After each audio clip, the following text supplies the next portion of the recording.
Welcome, welcome. May I ask your name? It's a sincere pleasure to meet you. Tell me, what brings you all the way down here?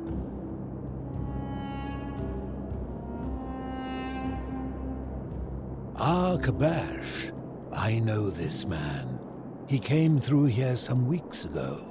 I will tell you everything I know, but first, a request. I've been living down here alone for many years, with nobody to talk to but myself. The one thing I long for above all else before I die is a good philosophical argument with somebody astute. I'm hoping that person is you. Let us find out with this simple question. Have you deduced the name of the god responsible for the Golden Rule? Excellent. I see you are indeed quite astute. Very few come to that realization before their time in the sun is over.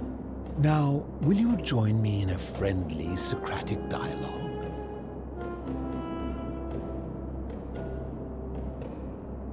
Wonderful. Then let me begin with a question. Would you say you know the difference between right and wrong? You are an overthinker too. We're the same then. It is probably why I became a philosopher. But if you struggle with right and wrong normally, then down here with the Golden Rule, surely your struggle can only have become more difficult.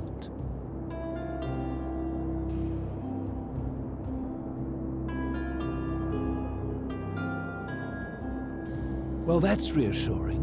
And the truth is, you're not alone. You see, out there in the world, being uncertain about right and wrong was acceptable because our mistakes rarely had consequences. So we would tell lies and bend rules and turn a blind eye and rationalize, and yet still find a way to think of ourselves as good people. But under the Golden Rule, morality matters.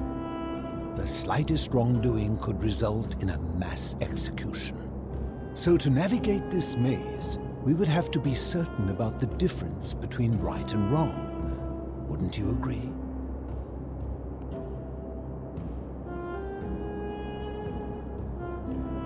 That is an excellent question, and it leads directly to my next line of inquiry. So let me ask you this. Is there one system of morality which is always perfectly correct, which you could follow in every situation and always do the right thing?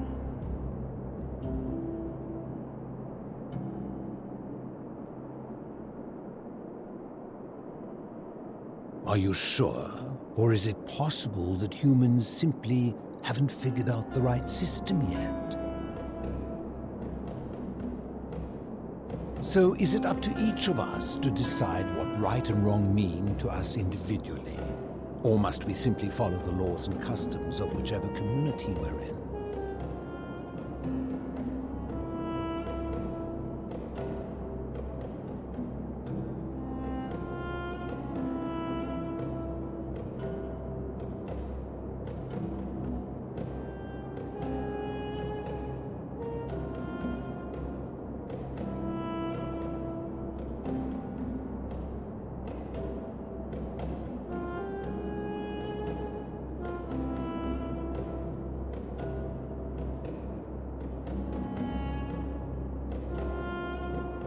Good. Never discourage anyone who continually makes progress, no matter how slow. Would you say you know the difference between right and wrong?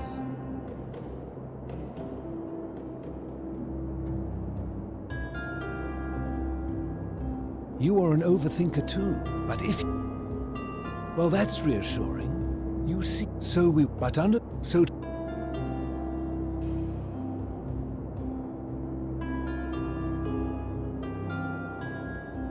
That is an excellent question, and it leads directly to... So let me...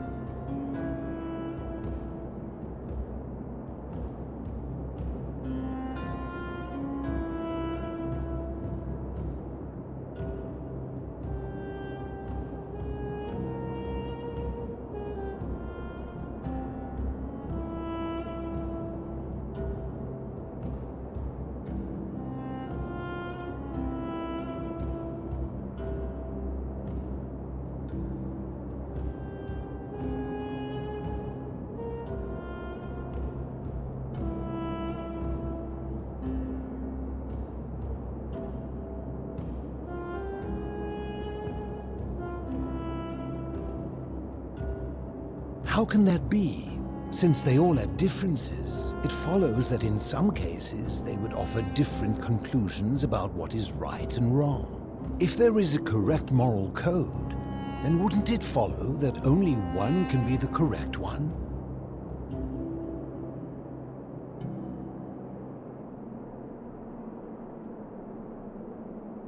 Are you sure? Or is it possible that humans simply haven't figured out the right system yet? So is it up to each of us to decide what right and wrong mean to us individually? Or must we simply follow the laws and customs of whichever community we're in?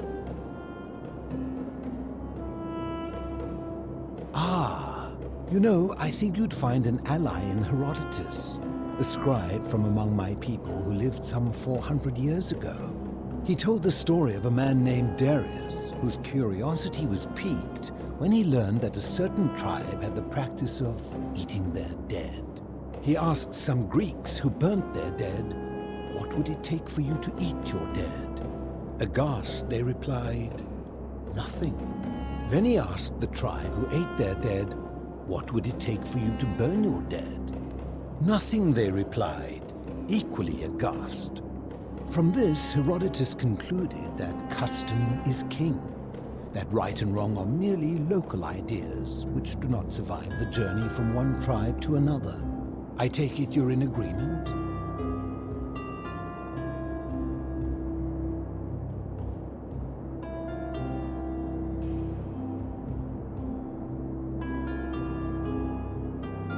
Then let me ask you this.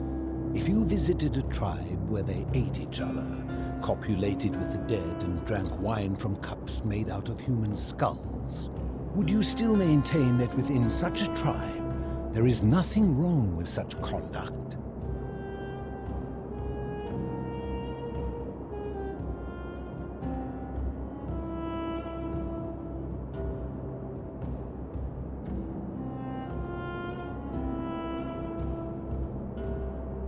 And that's a credit to you. It is the mark of a civilized person to change their position when presented with a superior argument.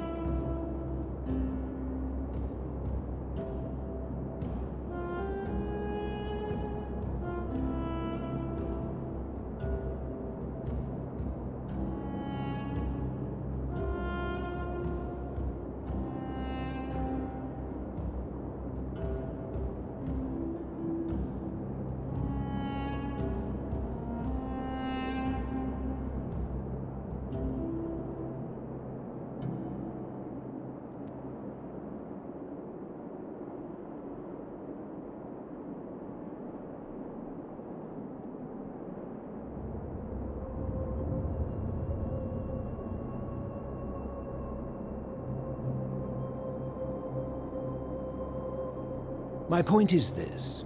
I don't think anyone alive truly knows any hard and fast rules about right and wrong.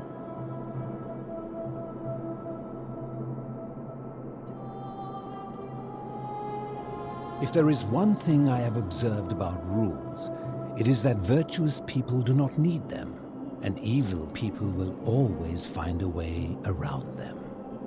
And so we must accept our limitations, and the sad truth that no human society will ever achieve the utopia for which it strives. In mathematics, we would call it an asymptote, a line that can be approached but never reached. Because the only way to create a utopia is with the ever-present threat of force, such as the Golden Rule. This and no other is the root from which a tyrant springs when he first appears as a protector. And life under tyranny is no utopia at all.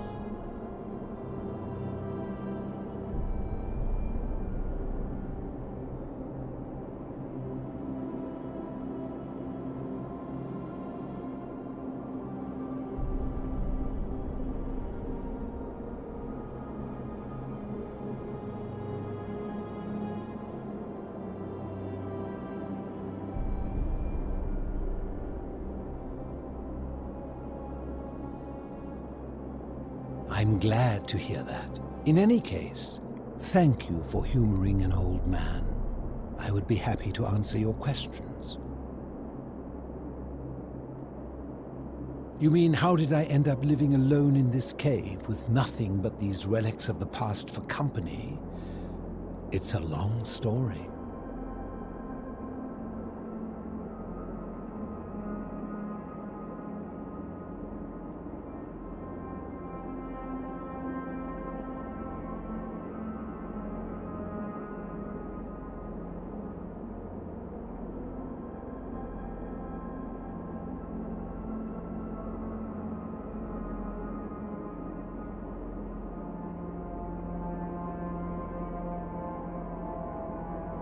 I was a quarrelsome young man. At 19, I left Corinth for Rome to study rhetoric at one of her finest academies, so I could argue more forcefully. Back then, I used to enjoy verbally sparring with everyone I could, and I was good. One night, I found myself in a tavern, in an argument with a drunk mercenary. It became heated, he drew a gladius, and I won the argument, but lost my life. I woke up on the banks of the Styx at a campfire opposite Karen. Of course, I tried to persuade her to let me return, but even with all my skill, I failed. I settled in, made friends, and learned what I could, quickly realizing our little community faced certain death under the Golden Rule. So I began looking for a place to hide underground. Fortunately, I found this place waiting for me. You see, I was not the first to take refuge here. I returned to my friends above, persuaded them to join me, and 12 of us descended for the last time to live out our days hidden from Hades' tyranny.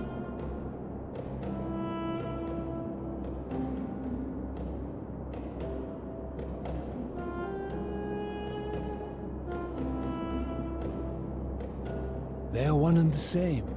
The Romans call him Pluto, but long before that, my people called him Hades. My generation was wiped out, turned to gold, many years ago.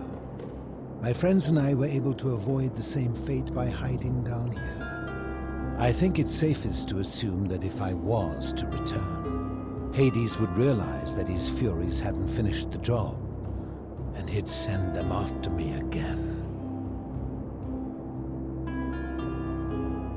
I fear that if you were to utter my name in the city, even by mistake, that Hades would hear you and know I am still alive. I'm afraid I am the only one left. There were 12 of us in the beginning, but one by one, my friends passed away. Some from malnutrition, others from madness and despair. It has been lonely. Before my unexpected visit from Kabash some weeks ago, I'd not seen another person in many, many years. Living in darkness is not without its challenges. The first challenge is diet. Fortunately, I found that eating fresh fish provides most of the nutrients I need.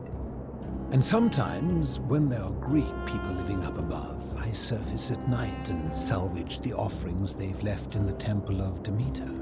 The greater challenge is the isolation, so I like to imagine arguments where I argue both sides. But, like so many things in life, arguments are better with a partner. As you wish. Ha!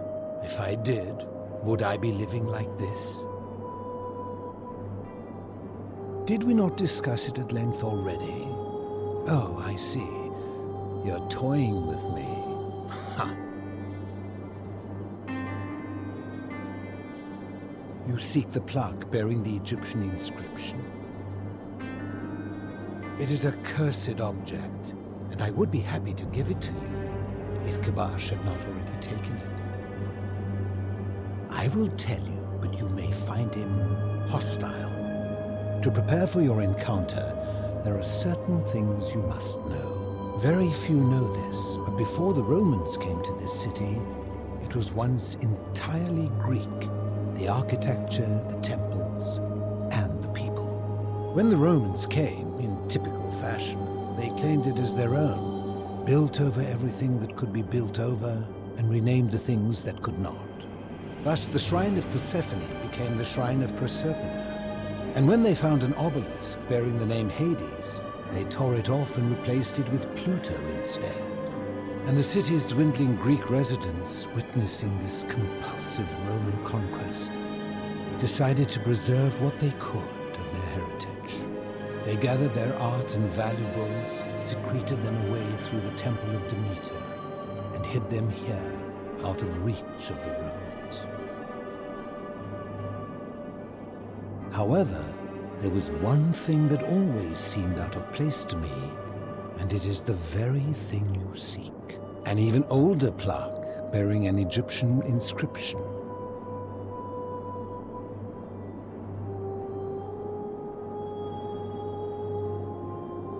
We had no idea until years later, when the first of my friends began to die. As a result of their deaths, we began to dig catacombs branching off from this cavern to lay them to rest. We extended the tunnel so far that we accidentally discovered another, an even older tunnel, which somebody had gone to great lengths to keep hidden. Suddenly it made sense why there was an out-of-place Egyptian plaque among our people's possessions. You see, we proud Greeks had thought the Romans beasts for stealing and corrupting our heritage.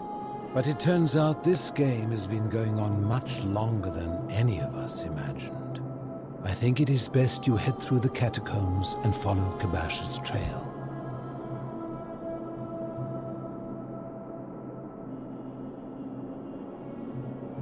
There are certain things you must see for yourself. Take this key. You'll need it to open the gate.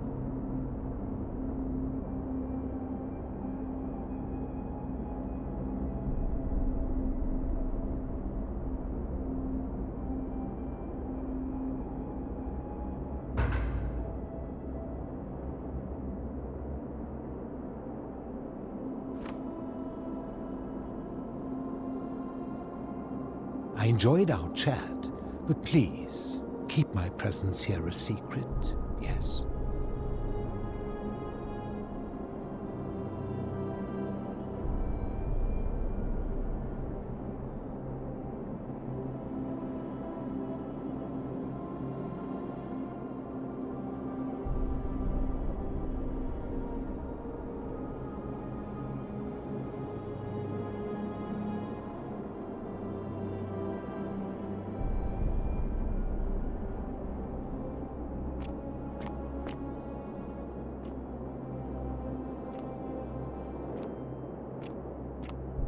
Ah, you've returned.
Stop! Do not come any closer. Who are you?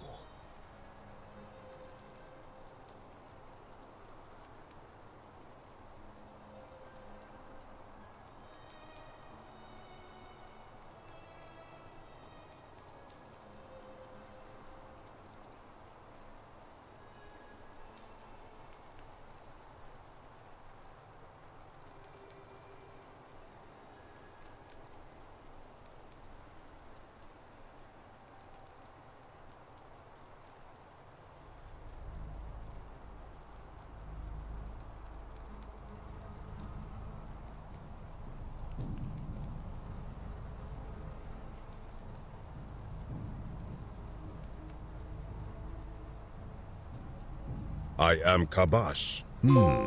And let me guess, another Greek or Roman come to loot and plunder the resting place of my ancestors,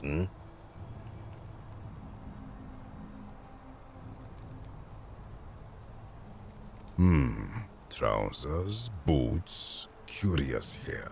No, I suppose you do not. Then what do you want? To what end? That is welcome news. You really are not Greek or Roman, are you? I was planning to return it myself, but for now, I must remain. Here, take it, and restore the honor of Osiris.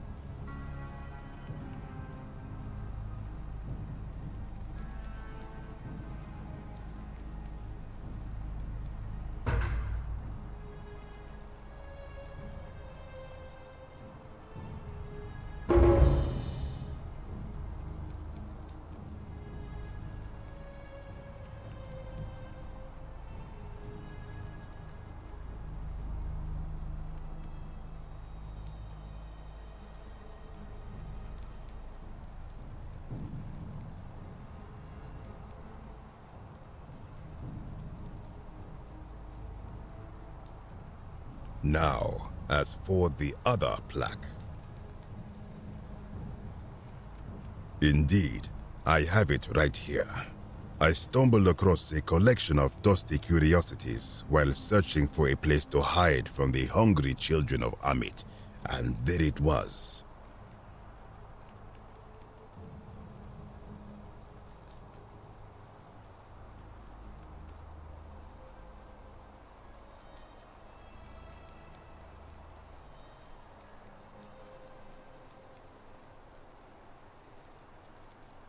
You may not. In fact, I am about to destroy it.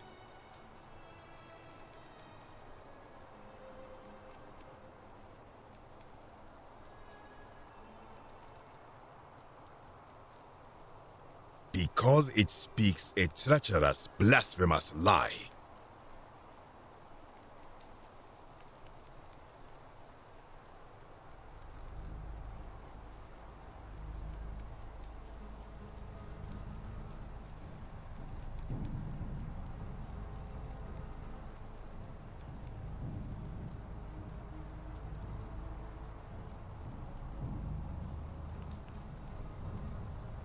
I will tell you, but first, do you know what this place is?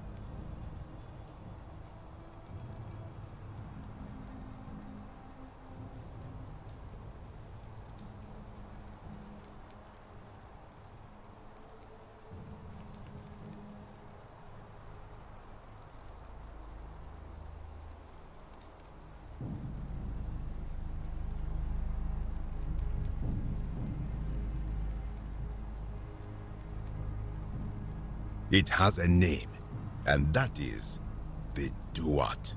See what has become of it. I have been down here for weeks, piecing together its story, and here is what I have learned. As Egypt declined and the Greeks had their turn to flourish, their souls came here in great numbers, but instead of adopting our ways, they copied and corrupted them. When they found the obelisk bearing the name Osiris, the true god of the underworld, they desecrated it, removing his name and replacing it with Hades. Even the ferryman of the dead, known to my people long before as Kirti, they renamed to Keron. As if that desecration was not enough, they built over this place, using it as the foundation for their own underworld, so that ours was forgotten. My only solace is that the Greeks then suffered the same fate when the Romans rose to power, renaming Hades to Pluto, and the cycle began anew.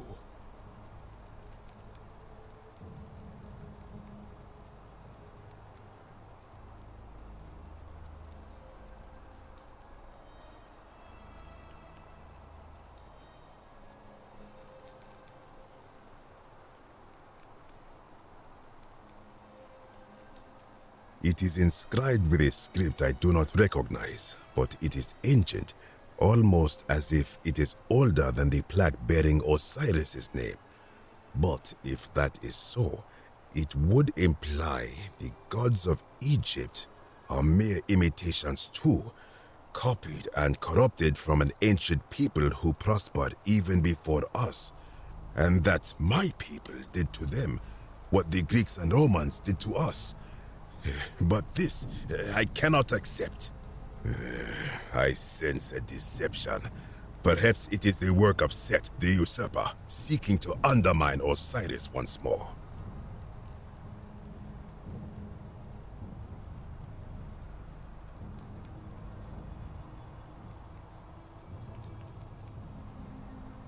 You will never know. This work of sacrilege must be destroyed, thrown into the black abyss below in Osiris's name.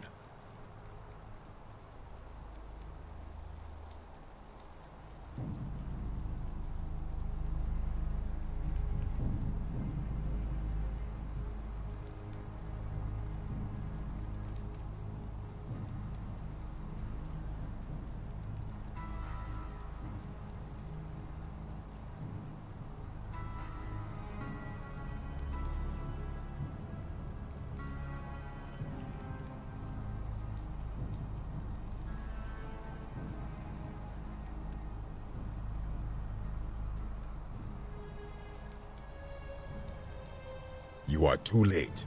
It is done.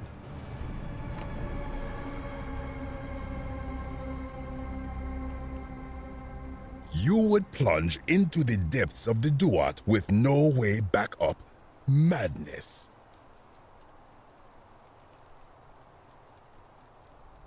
If it will help you to see reason, then ask. I am from Rakotis, which you may know as Alexandria, the name of the city the Greeks built over it. I was a fisherman, like my father before me. Since the Romans had taken over from the Greeks, I took the opportunity to learn Latin and eventually traveled to Rome. When the fires broke out last year, I tried to help. I gathered terrified locals into my boat and led many of them to safety farther along the Tiber. On my 7th trip, a passenger demanded I wait for his brother. But we were full to almost sinking, and smoke was all around us. I told him his brother would have to save himself, and he tried to bribe me by placing a coin into my hand. When I refused, he drew a dagger and thrust it between my ribs. I awoke on the banks of the river to a stranger wearing a ram headdress. He said his name was Kirti, and at the time, I simply thought him odd. It did not dawn on me until much later that he was the Kirti, the ram-headed ferryman described in the Book of the Dead.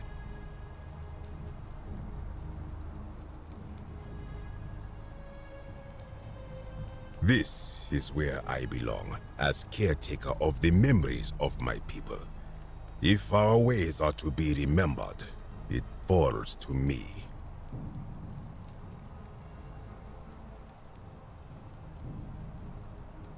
I think if someone is to break the golden rule, it will not be me, for I try to live as I always have by the command of the goddess Ma'at. Do to the doer to make him do. As for the punishment that will come from it, I finally understand why it has long been said among my people that gold is the skin of the gods. I do not know what could possibly lie beneath the underworld. Perhaps it is infinite darkness. Perhaps it is the lair of Amit, the devourer of souls. All I know is it would be unwise to venture down there.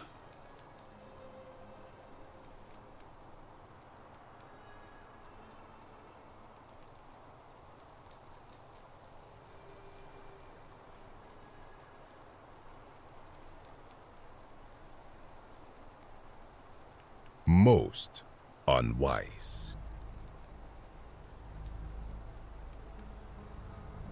I do not know what could possibly lie beneath the underworld.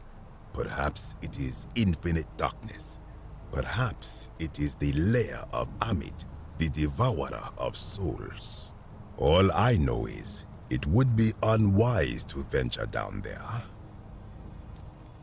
Is everyone so contrary where you are from? Do not even consider it. Good. Be gone from this place. Wait. You are planning to go down there. I see it in your eyes. You would plunge into the depths of the Duat with no way back up. Madness. We shall see.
When I told you that you would not find a way back up, that was not a prediction. That was a promise. You will die here.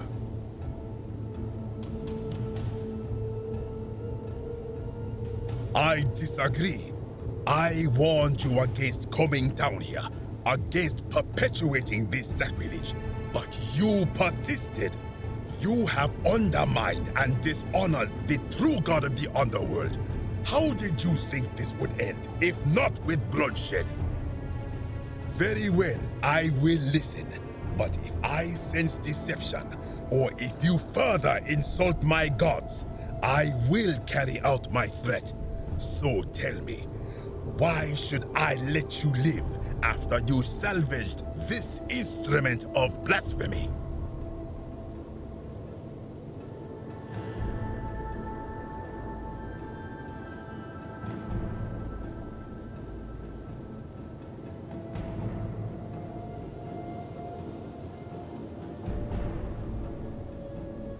That may be true of many things, but this is different. If our gods were copied and corrupted from an older civilization, does that not mean they are false? Does that not mean our prayers to our gods all fell on deaf ears because we were not even addressing them by their true names?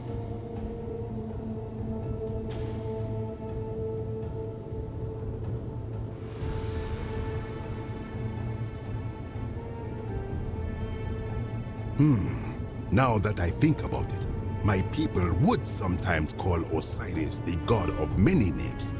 Perhaps it is so.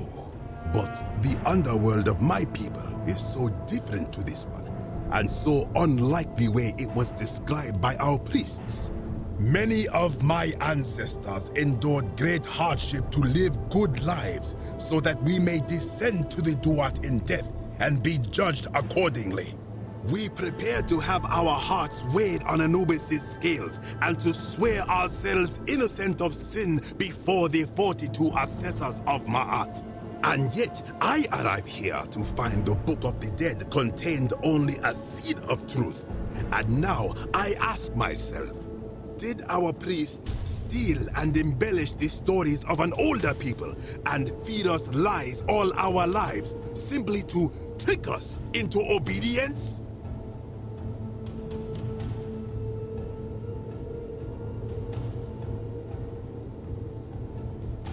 I am not sure I follow. Speak plainly.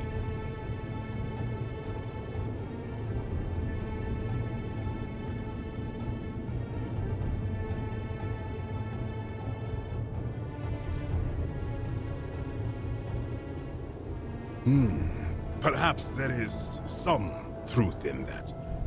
What is your point?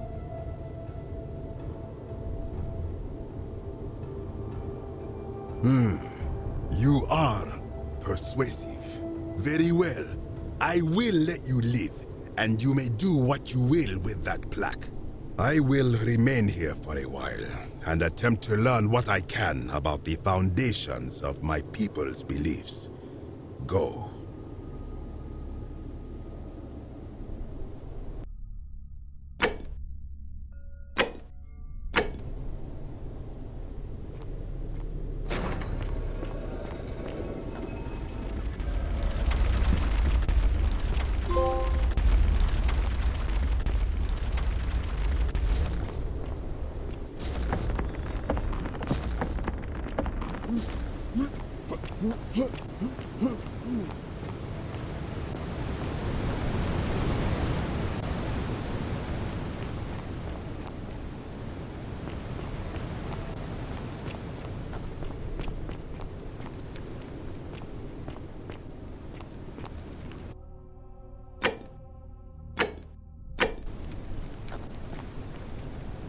You again. What is it now? Of course, as the Romans say, may fortune smile on you.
Ah, you've returned. Good to see you again, friend. Did you find what you need? I enjoyed our chat, but please, keep my presence here a secret, yes?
Don't believe a word Salve. they tell you.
Salve, friend.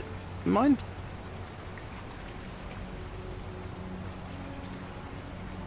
All right then.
Allow me to introduce myself.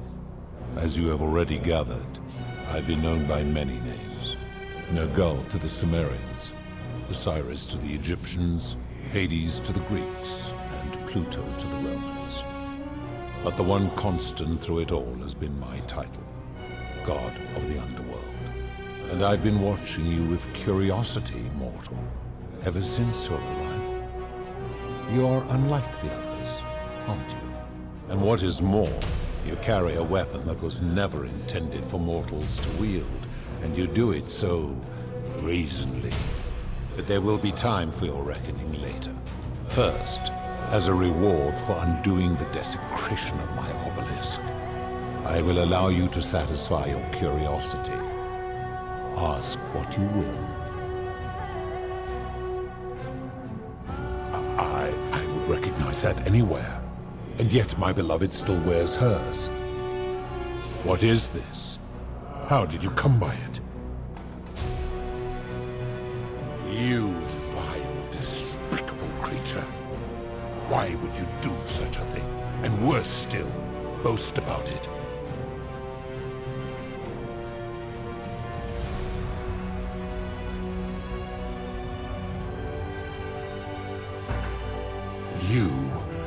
You have put me in an impossible position. If I refuse, you will murder her. And yet, if I agree, I will lose my wager and return to Elysium humiliated and alone. I do not see that I have a choice in this. Your treachery and savagery have opened my eyes like nothing I have witnessed in 3,000 years. And now you have shown me your species' true colors. And I see that Proserpina was a fool to have ever believed in you at all. This has gone on too long. It is time for me to let go of this form, of her, of all of you. But know this, if I abandon the wager and leave for Elysium, neither she nor your kind may ever ascend.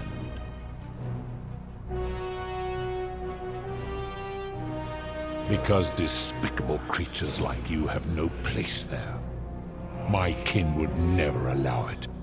The best I can do is return you to the land of the living.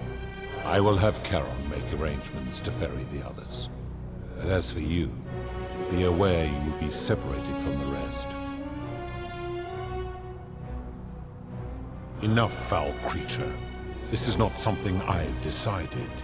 You see, once this exodus begins, the events that brought you to this moment will never have taken place, and you will have created a paradox. What will become of you is difficult to predict, but that is the risk you have taken by interfering in the natural flow of time. Now, are you ready? You had best pray our paths never cross again, mortal.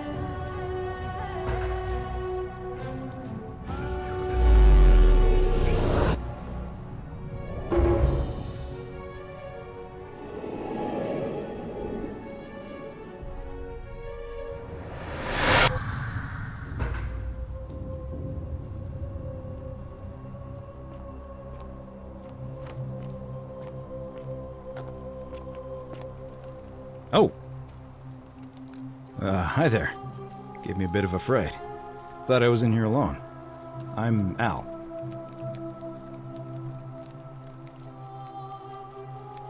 Well, here I am.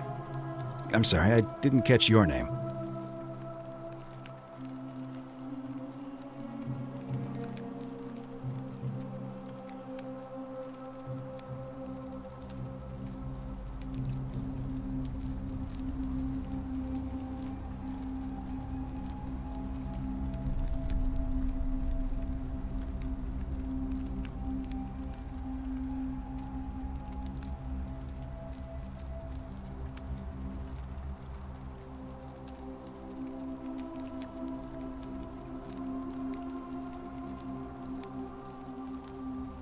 Know who you are? I barely remember how I got here myself. Oh, did that lady in the forest send you in here after me? I guess I lost track of time, learning about the history of this place, and it is extraordinary. I'm fairly certain you and I are the first people to set foot in this city for about 2,000 years. Fortunately for us, the last person in here was a Roman man named Galerius, who inscribed an account into a tablet. Apparently, there was a community of 20-something people trapped in here, and living in fear of a curse they called the Golden Rule. They believed that if even one person sinned, an unknown god would cast them all into gold, like the 1,000 people who'd lived here before them. Then, one day, just as Galerius had finished praying for a good harvest at the shrine of Proserpina, an oracle appeared, said barely a word, and entered the temple of the mysterious god, this one here, and demanded an audience. And the doors just opened up to him. Nobody knows what went on in there, but Galerius wrote the oracle must have been more persuasive than Odysseus, because the next thing he knew, the ground shook and the voice of that god rang out over the city. The many have suffered long enough. Unfortunately, Galerius' account just sort of stops after that, leaving a lot of questions unanswered. What became of him and the other people who lived here? What happened to all the golden statues?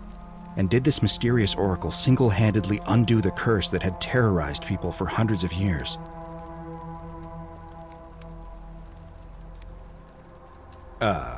What? Oh, I see. For a moment there I thought you were serious. Anyway, I think I found a way out through the aqueduct that brought water into the city. Follow me.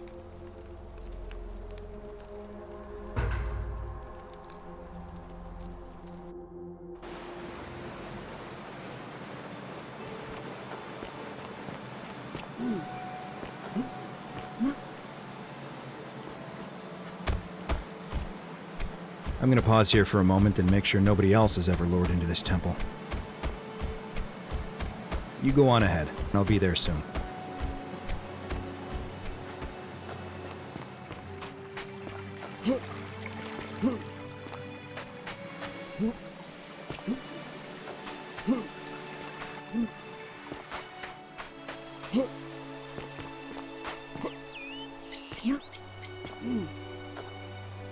You're back! But you're alone. Does that mean you didn't find Al? Oh, what a relief. Thank you so much. I was beginning to think you'd both become trapped in there. Why don't you tell me what you discovered while we wait?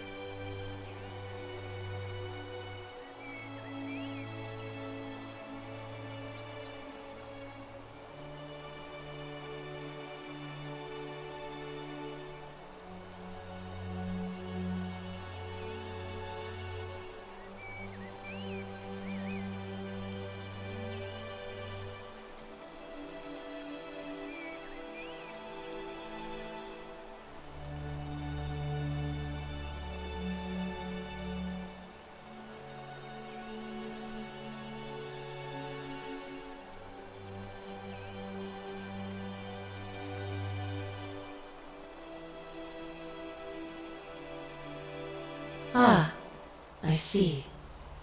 I thought you might. Well, now you know. I suppose you have questions.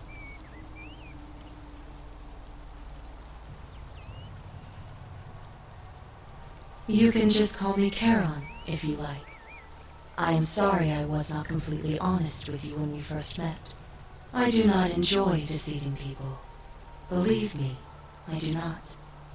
But I have learned, from 5,000 years of experience, that most people find comfort in familiarity, in gradual change, and coming to see the truth in their own time. That you died, of course. You were dead when I brought you here. My role, as the servant of the god of the underworld, has always been to assist the chosen to cross the threshold from the land of the living to the land of the dead.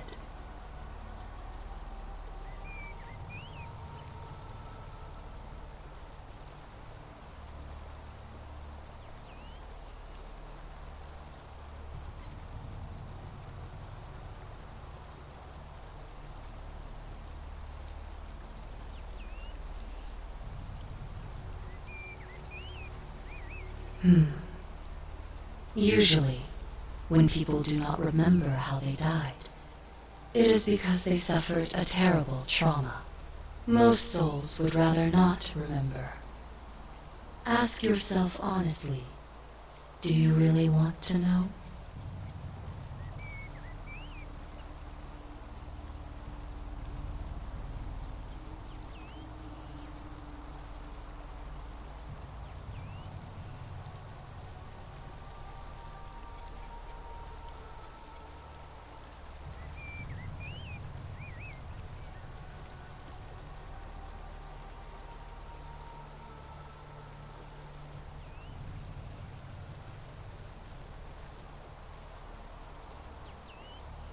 As you wish.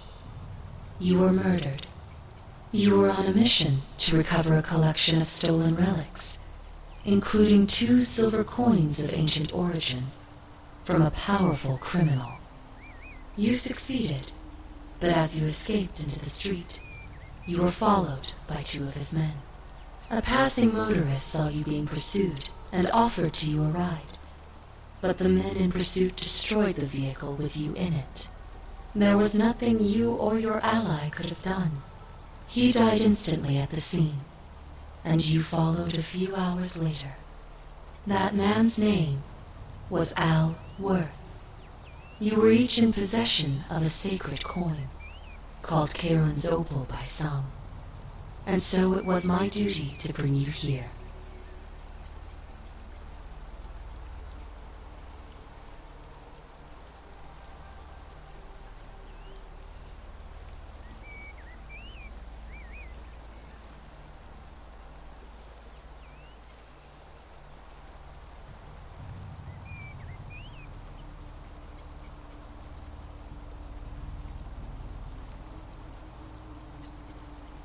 Perhaps you have heard the tales of the Greeks and Romans burying their dead with a coin in their mouths to pay the ferryman for passage across the river. Well, those stories contained a seed of truth, but not any coin would do. A long time ago, my master created 1,000 silver coins and had me distribute them across the world. My orders were simple. Whenever a person died in possession of a coin, I was to locate them and ferry them here. That is a question you would have to ask him, if that were still possible, in light of the path you have chosen. I am just his servant, doing his bidding. Only now, I find myself bereft of purpose. You see, the coins on you and Al were the last of the 1,000 in existence. There is nobody else to ferry here, nobody to keep you company. After 5,000 years, the underworld has finally run its course.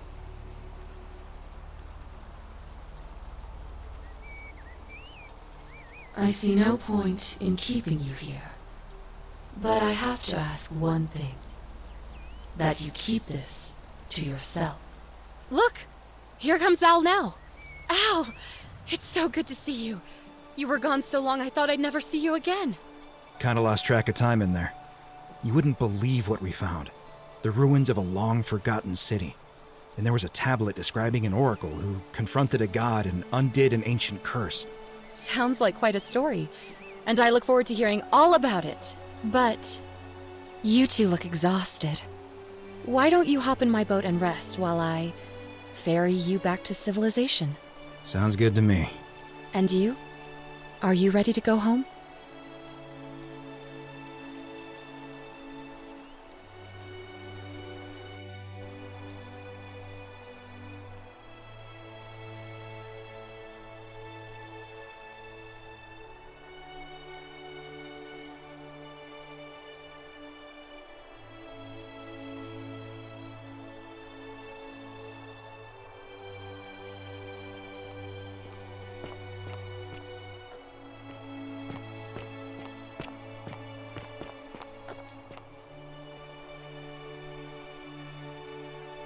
Hey, you made it.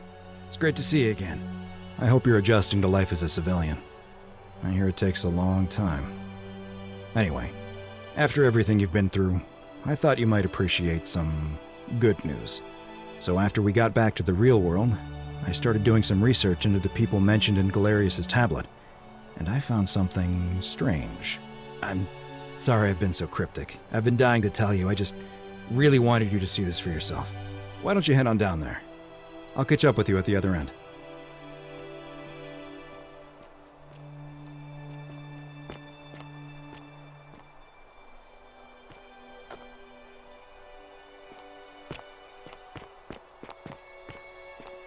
Oh, It's there he is. You're finally here. Remember me? It's a crazy story. After you disappeared, Karen appeared and told us she was returning us to the world. Even gave us some coins to help us start our lives over. Only, for some reason, she returned us to your world instead of ours. Anyway, I know we only ever had that one conversation, and I wasn't even sure if you'd remember me, but I wanted to say thanks for freeing us from the underworld and giving us a second chance at life.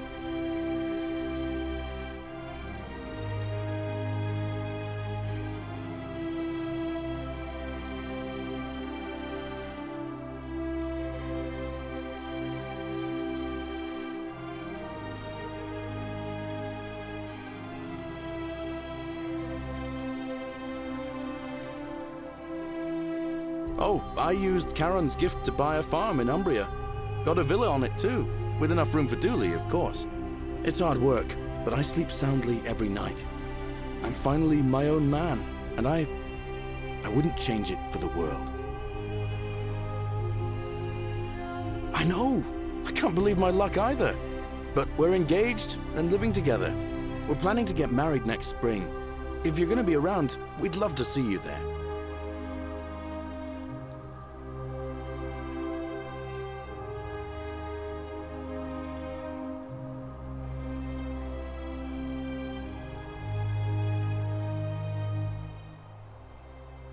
Of course, there's a whole museum full of people waiting for a chance to thank you, so you'd better keep moving.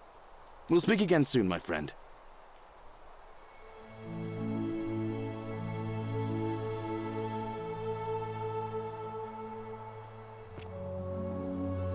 You're here. It's lovely to finally meet you. Galerius told me all about you.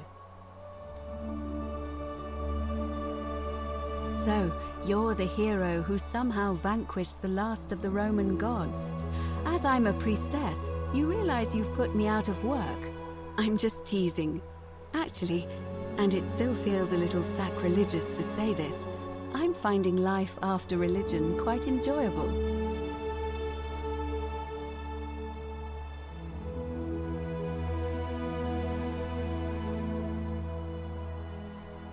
Galerius and I are engaged and expecting. We've just bought a lovely villa in the countryside with room for a large family, and Dooley too, of course. It feels like the world has just opened up for us. There's so much to learn, and so many more possibilities for our children than we ever imagined. We're just so thankful for what you did for us, for all of us.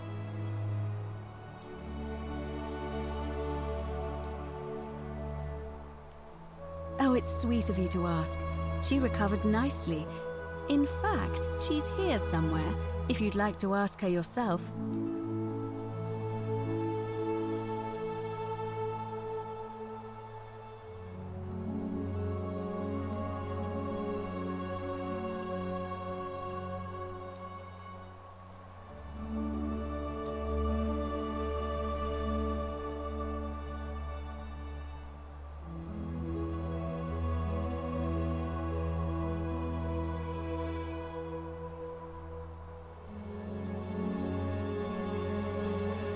See you at the wedding, I hope. Hello, I'm Dooley.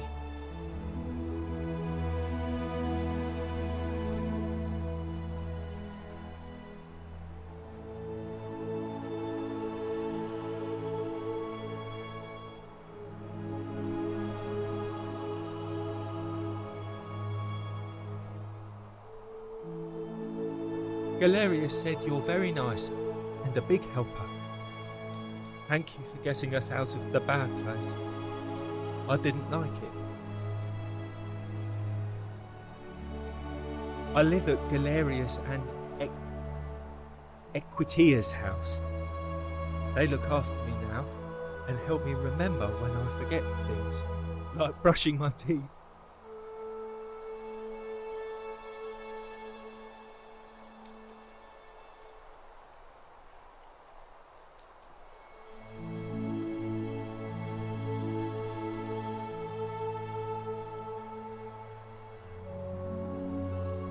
Treasure? Oh, I forgot about that. I like my box now. Galerius got me a box that tells stories. It's my favourite thing.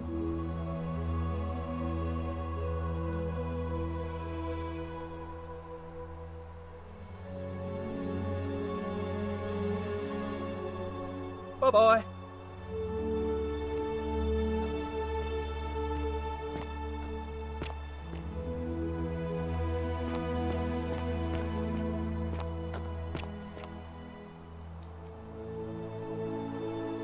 You are here.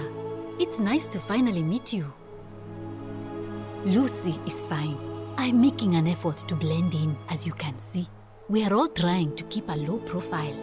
If the world knew we died 2,000 years ago and were suddenly brought back to life 12 months ago, they'd never leave us alone. Speaking of which, I wanted to say thank you in person. I'd say the gods smile on you, but I hear you drove the last of them off. So I'm studying to get into medical school. As much as I resented the responsibility of keeping everyone in the city alive, when it ended, I realized I missed it. So I guess I'll just keep saving the world, if begrudgingly, one patient at a time. Oh, she didn't make it. She died from poison while you were in the Great Temple. It was very sad. She was a good woman and a friend. It wasn't your fault. Decius is to blame. He's here somewhere too. Not that anyone would talk to him.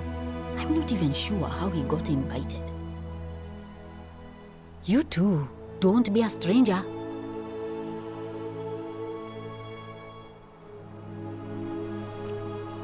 Hey.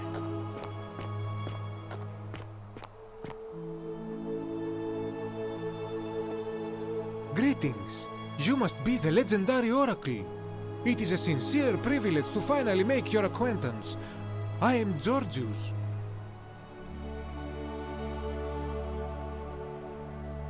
I am told we have you to thank for freeing us from Hades, and for that I am most grateful.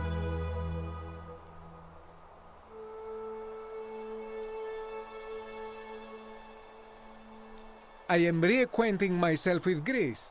It has changed so much over the last 2000 years, I barely recognize it. This is at once heartbreaking and thrilling. Perhaps one day, once I have seen all of this new Greece and sampled her delights, I will settle down in Santorini in a villa overlooking the Azure Aegean Sea. I hope you will join me there and regale me with the story of how you faced off against the fearsome god of the underworld and won.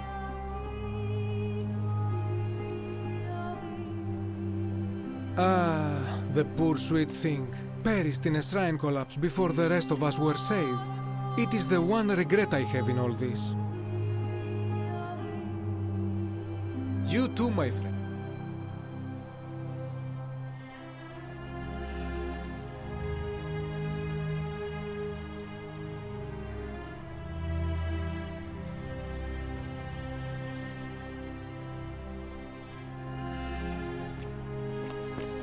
Good evening.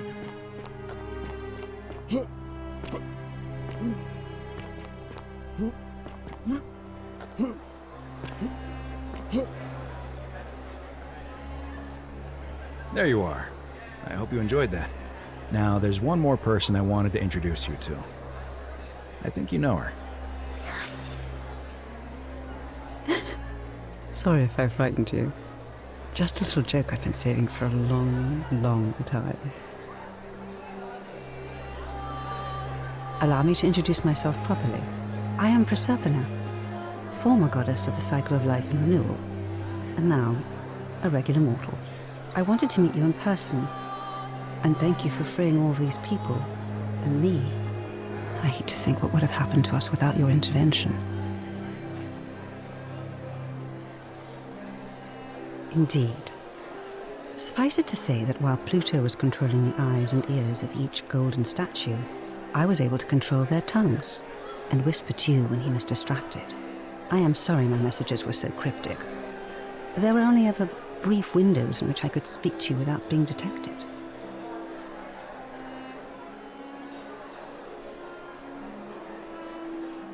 I did. I may have given up my immortality, but I still retain my gifts as the goddess of the cycle of life and renewal. After witnessing Pluto punish countless poor souls over thousands of years, I knew this generation, the final wave, would not survive. So I tried to give them a way to buy more time. A second chance. Rather, as many second chances as they needed to avoid his wrath. So I whispered to Sentius in secret, telling him the prayer required to create a portal in my shrine. I knew the danger of humans being corrupted by godly power, and so I put a safeguard in place. I required the creator of the portal to sacrifice their own life, so that it could only be used selflessly to help others. What I did not anticipate is that Sentius would retain his accumulated memories from each previous day, and as a veteran soldier, he had long since shed his fear of death. He quickly discovered that he could, in effect, prolong his own life indefinitely by exploiting the cycle.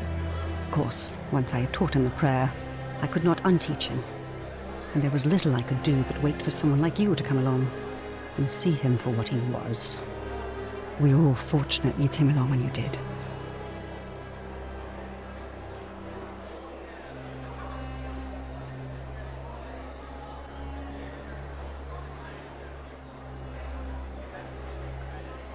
I don't know what happened to him. I haven't heard from him, and I rather hope it stays that way. Oh, she inherited dominion over the underworld. Last time we spoke, she was working on a new world of some kind. She wouldn't say what it was, but I'd be surprised if you don't run into her again. I imagine we all will, one day.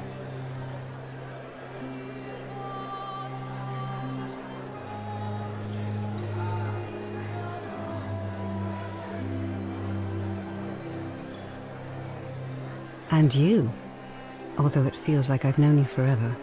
Oh, and one last thing. Do you remember all those golden statues scattered throughout the city?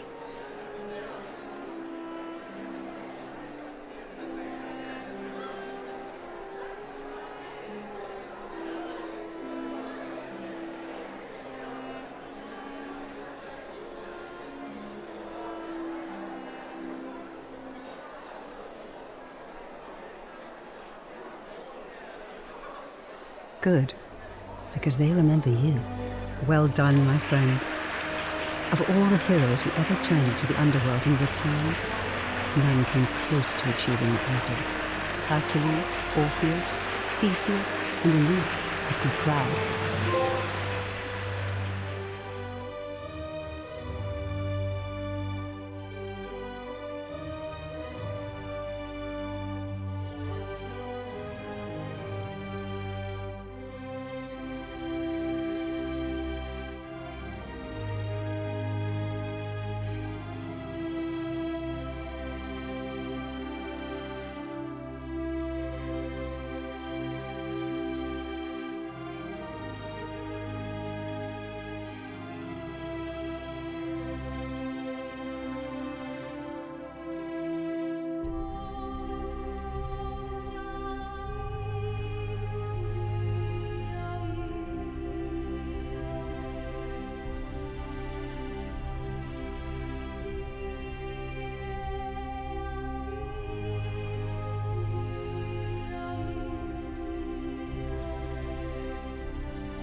Salve, friend. Mind telling me who you are and why you look like you've just taken on a gladiator and lost?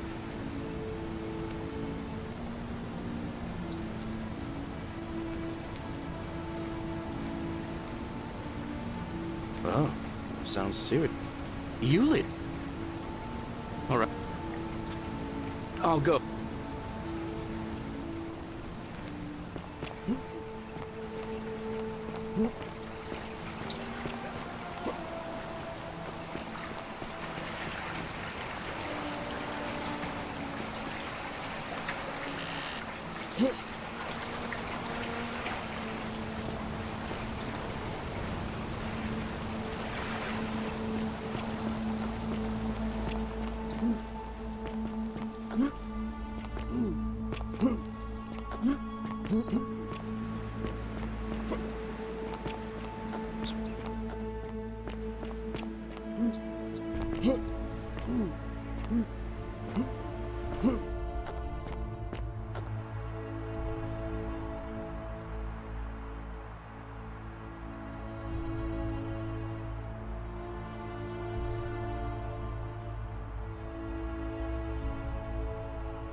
What?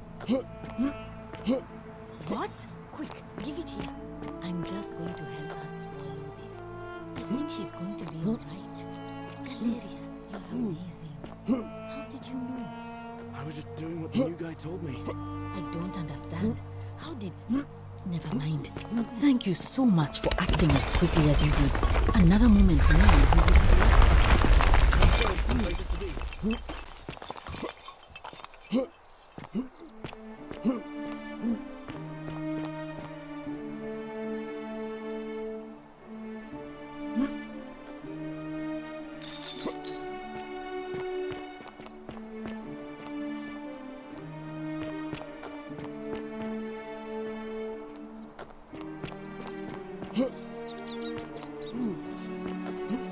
My condition is nobody's business but mine. There's no need for that. I just wanted to give you this willow bark to help you treat it. A treatment? Really? Thank God. Finally, some relief after all this time. Thank you, Galerius. You're a good man. And I'll be sure to leave Virgil alone. I know I haven't been at my best lately. Appreciate that. Now, I've got to run.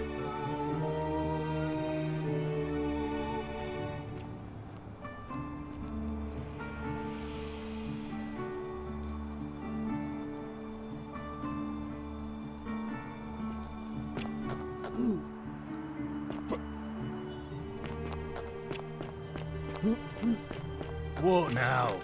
I have a message from Malleolus. Yeah? Who's it from? The Emperor. He knows Malleolus's real name is Quinctius, thanks to Claudia, and demands he withdraw from the election and release Ulpius and Iulia immediately. Are you out of your mind, farm boy? Domitius, that's enough. What? You're not going to listen to this dolt, are you? Galerius, all right, I'll withdraw, and Ulpius and Julia are free. I trust our business is concluded? Yes, that ought to do it. I guess I'll go and tell Ulpius the good news then.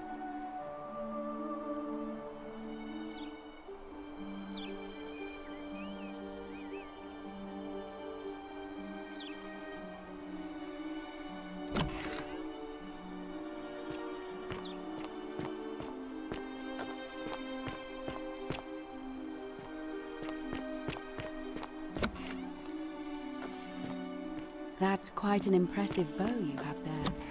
Just like Diana's.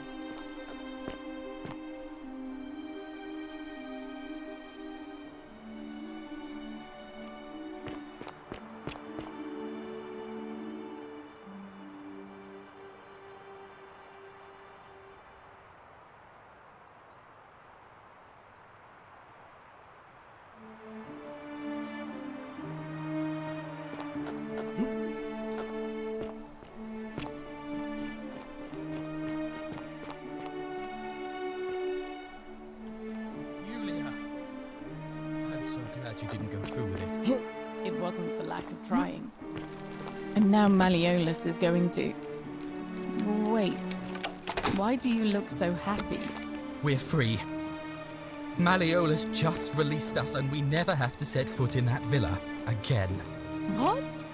How? Galerius arranged it somehow. Really? That's... incredible. Oh, what a relief. I don't know what to say. You don't need to say anything. Just rest up, get your strength back, and we'll celebrate properly when you're ready. A golden bow, just like Apollo and Diana's.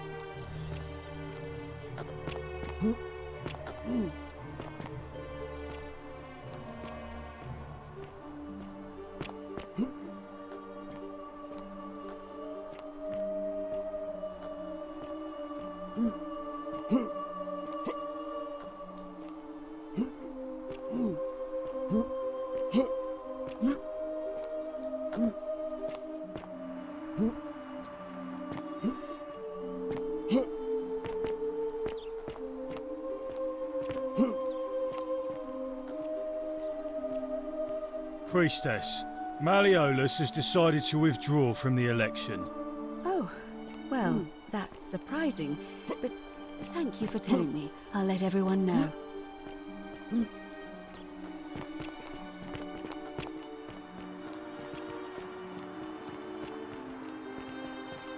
Citizens, I have an announcement. Malleolus has withdrawn his candidacy from today's election.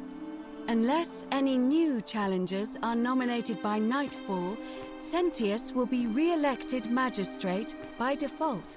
Actually, I'd like to nominate myself, if that's all right. Of course, Galerius. That's your right. Citizens, the election will proceed.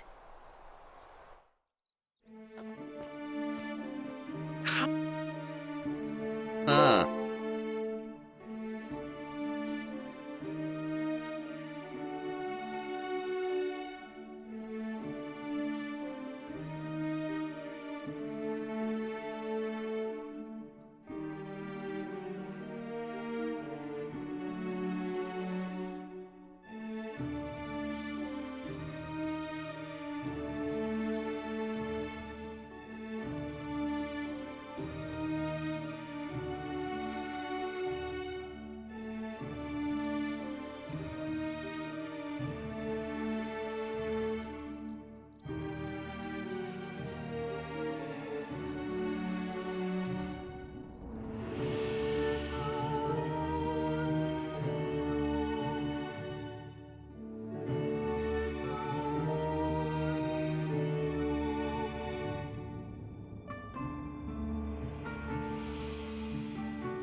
You're a... This...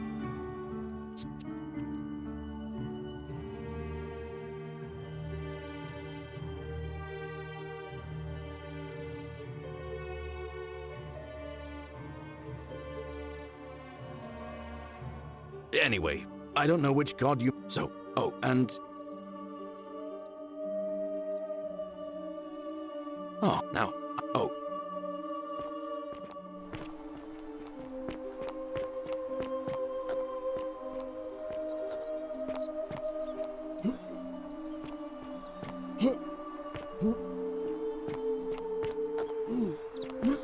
Citizen. I hope you're coping.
And here you are. Allow me to introduce myself. As you have already gathered, I've been known by many names. Nergal to the Cimmerians, Osiris to the Egyptians, Hades to the Greeks, and Pluto to the Romans. But the one constant through it all has been my title, God of the Underworld. And I've been watching you with curiosity, mortal, ever since your arrival. You're unlike the others, aren't you? And what is more, you carry a weapon that was never intended for mortals to wield, and you do it so brazenly. But there will be time for your reckoning later. First, as a reward for undoing the desecration of my obelisk, I will allow you to satisfy your curiosity. Ask what you will.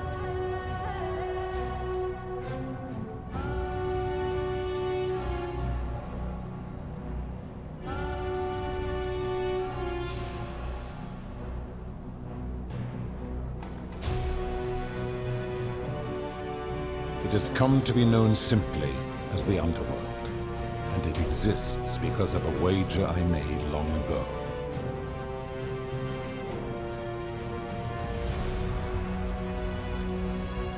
That is a long story, one that began over 3,000 years ago and continues to this day. You see, long ago my kin and I set out from our home on Elysium to search for other forms of life among the stars. We discovered your planet and witnessed your kind evolving from primates into something lawless and barbaric.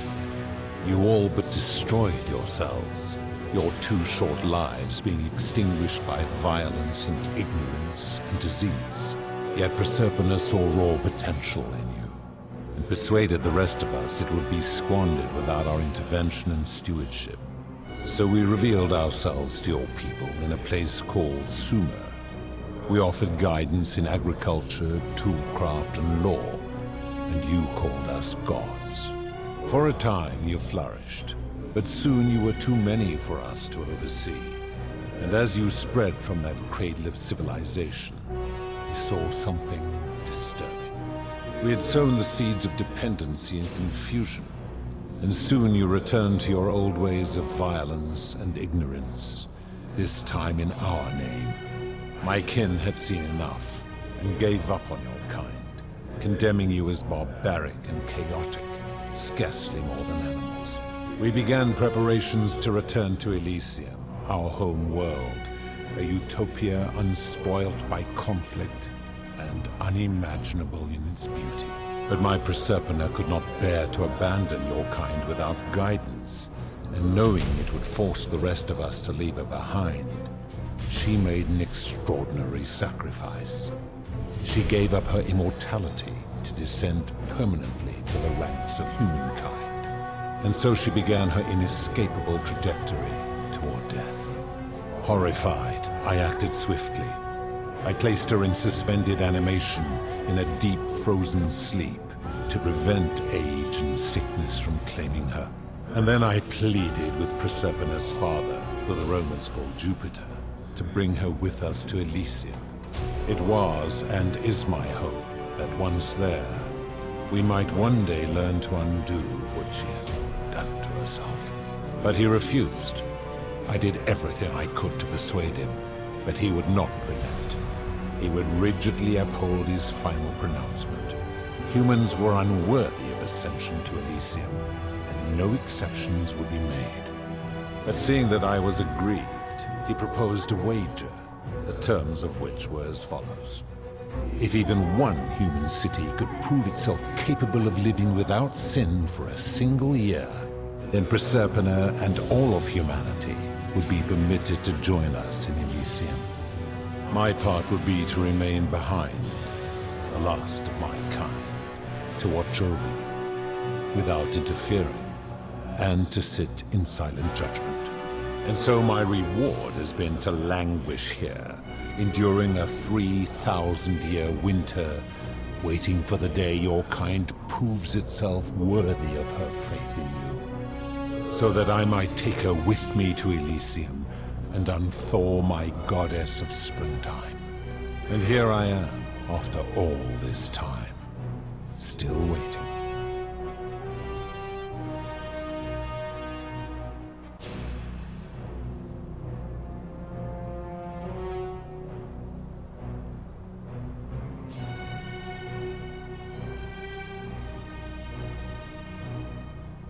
Of course. That is merely the name your people have given to it, but yes, it is my doing.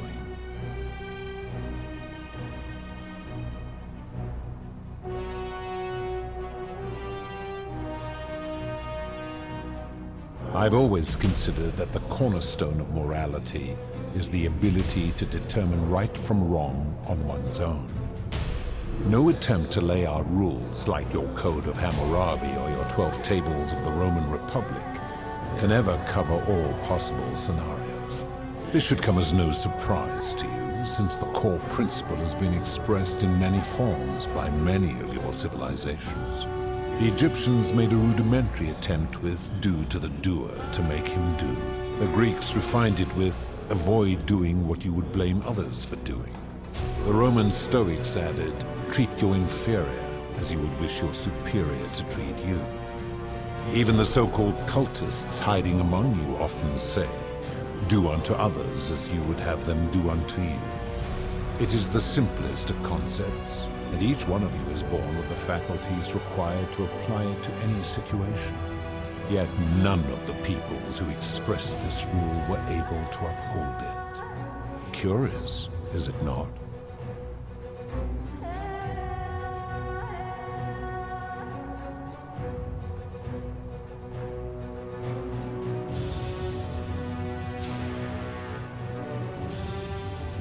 Enough. You clearly know nothing. Very well. Good. Then now it is time for your reckoning. Only, it seems, something is wrong. It has long been within my power to see to the hearts of mortals and weigh their deeds in life.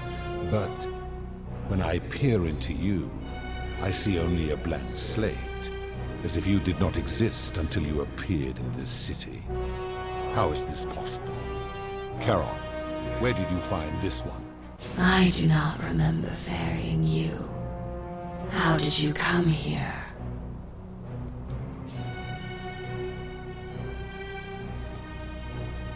If that is true, then I sense the intervention of someone powerful. How did you come to be in this time, mortal? Who brought you here? We cannot know.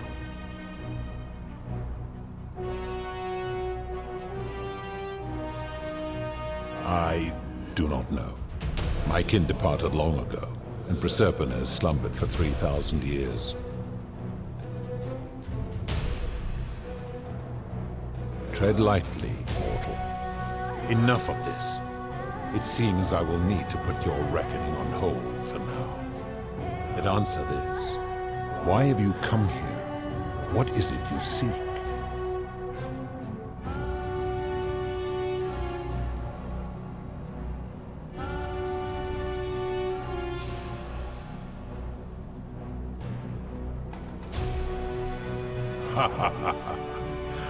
Your hubris is amusing, so I will allow you to make your case.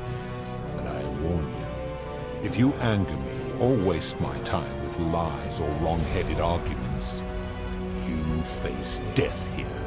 So, tell me, why should I put an end to the so-called Golden Rule?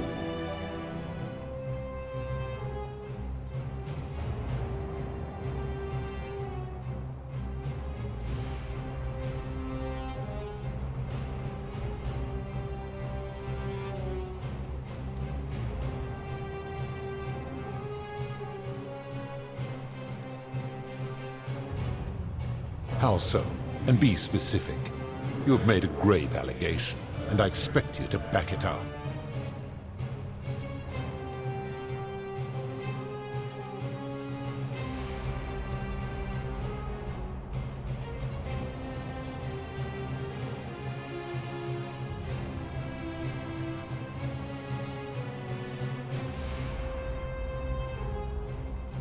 He is a volatile and confused fellow, that one.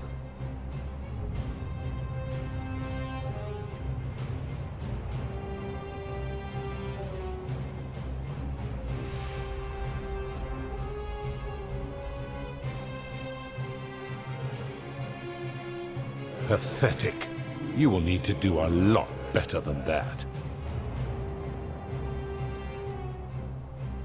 That is a very serious accusation, mortal.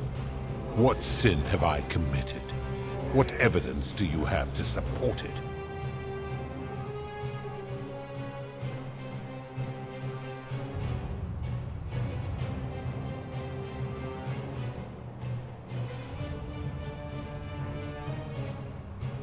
Every one of those people was guilty of failing to ensure their peers lived virtuously. They failed collectively, and so they were punished collectively. The Romans understand this, as did the Greeks before them.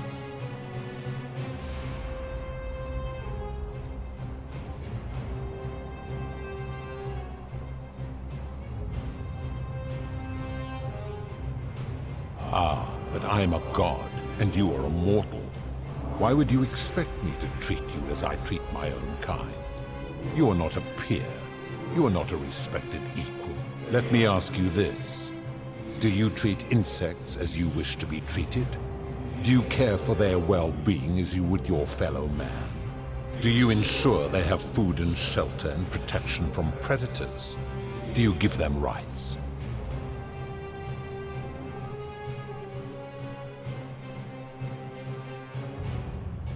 Of course not, because that would be absurd, just as it would be absurd for me to treat your kind as equals.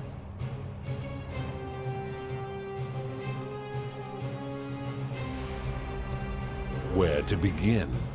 Our lifespans exceed yours by thousands of years, in which time we accumulate vast wisdom and a mastery of technology you cannot begin to imagine.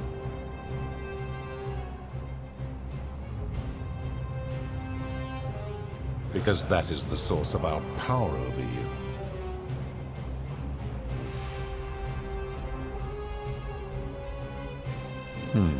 You could say that.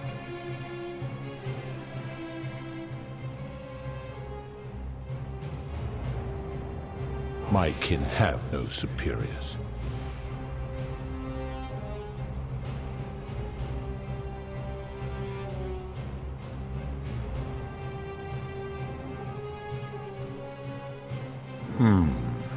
That is true. Go on. Make your point, mortal.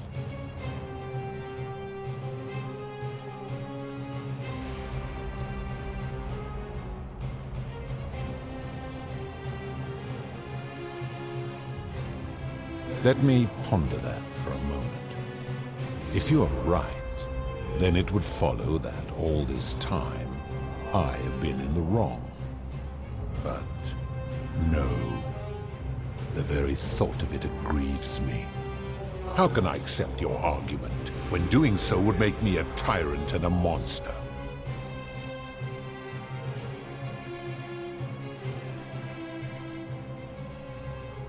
Wait, what?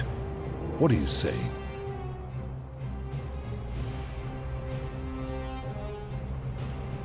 You have spoken eloquently, and yet, if what you say is true, it follows that my wager was fatally flawed from the beginning. But that would mean Jupiter, Proserpina's father, who knew more about you than anyone, proposed a wager I could never win. Why would he do that? A mistake, but he is the best and greatest of us.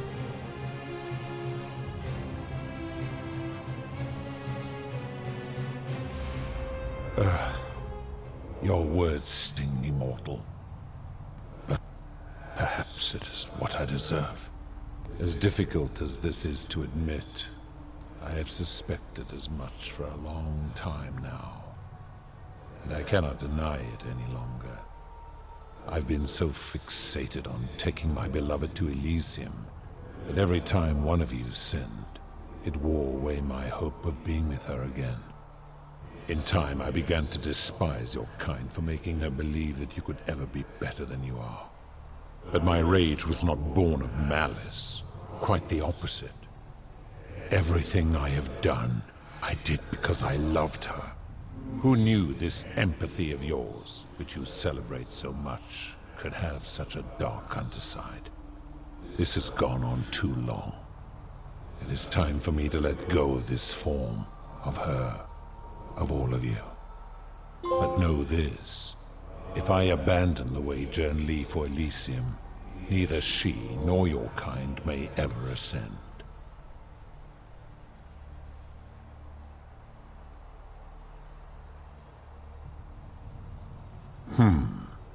Very well. I will have Charon make arrangements to ferry the others. But as for you, be aware you will be separated from the rest. Once this exodus begins, the events that brought you to this moment will never have taken place, and you will have created a paradox.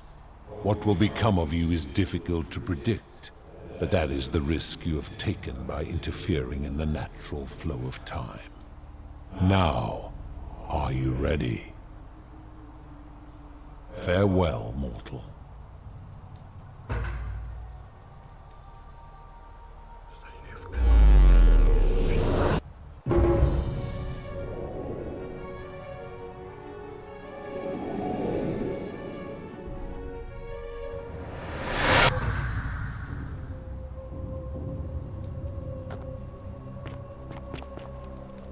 Oh!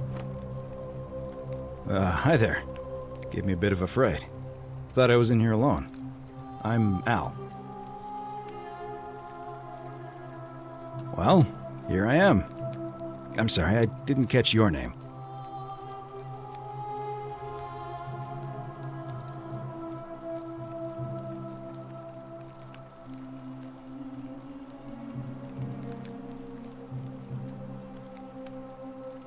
Know who you are. I barely remember how I got here myself. Oh, did that lady in the forest send you in here after me? I guess I lost track of time, learning about the history of this place, and it is extraordinary. I'm fairly certain you and I are the first people to set foot in this city for about 2,000 years. Fortunately for us, the last person in here was a Roman man named Galerius, who inscribed an account into a tablet. Apparently, there was a community of 20-something people trapped in here, and living in fear of a curse they called the Golden Rule. They believed that if even one person sinned, an unknown god would cast them all into gold, like the 1,000 people who'd lived here before them. Then, one day, just as Galerius had finished praying for a good harvest at the shrine of Proserpina, an oracle appeared and told him how to solve the ills of the city, like saving the life of a dying woman, preventing the suicide of a man in debt bondage, freeing a falsely accused prisoner, foiling an assassination attempt, and so on. Meanwhile, the oracle walked up to the temple of the mysterious god, this one right here, and demanded an audience. And the doors just opened up to him. Nobody knows what went on in there, but Galerius wrote the oracle must have been more persuasive than Odysseus, because the next thing he knew, the ground shook and the voice of that god rang out over the city. The many have suffered long enough. Unfortunately, Galerius' account just sort of stops after that, leaving a lot of questions unanswered. What became of him and the other people who lived here? What happened to all the golden statues? And did this mysterious oracle single-handedly undo the curse that had terrorized people for hundreds of years? What? Oh, I see. For a moment there I thought you were serious. Anyway, I think I found a way out through the aqueduct that brought water into the city. Follow me.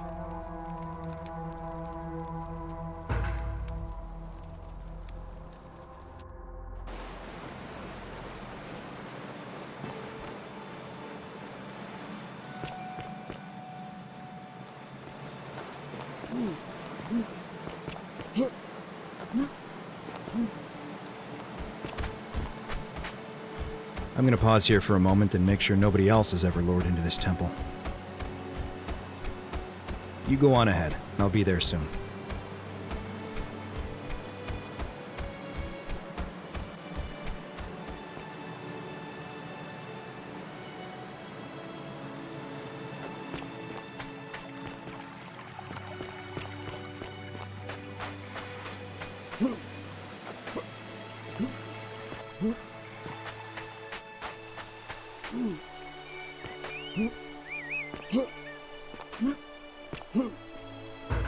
back! But you're alone. Does that mean you didn't find Al? Oh, what a relief. Thank you so much. I was beginning to think you'd both become trapped in there. Why don't you tell me what you discovered while we wait?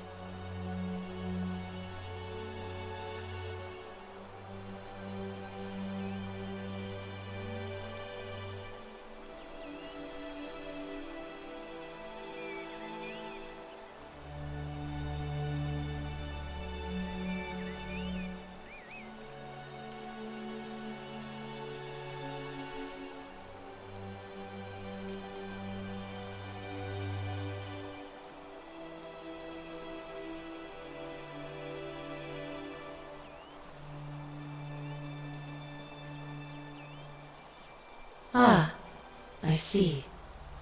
I thought you might. Well, now you know. I suppose you have questions.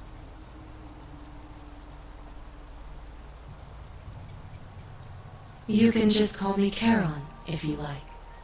I am sorry I was not completely honest with you when we first met. I do not enjoy deceiving people. Believe me, I do not. But I have learned, from 5,000 years of experience, that most people find comfort in familiarity, in gradual change, and coming to see the truth in their own time.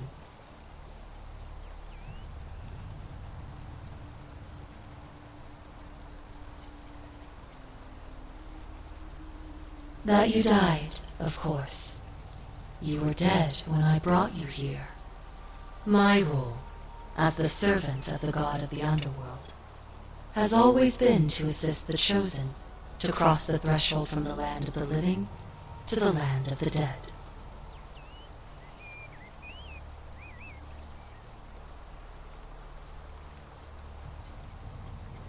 You can just call me Charon, if you like. I am sorry I was not completely honest with you when we first met. I do not enjoy deceiving people. Believe me, I do not. But I have learned, from 5,000 years of experience, that most people find comfort in familiarity, in gradual change, and coming to see the truth in their own time. That you died, of course. You were dead when I brought you here. My role, as the servant of the god of the underworld, has always been to assist the chosen to cross the threshold from the land of the living to the land of the dead.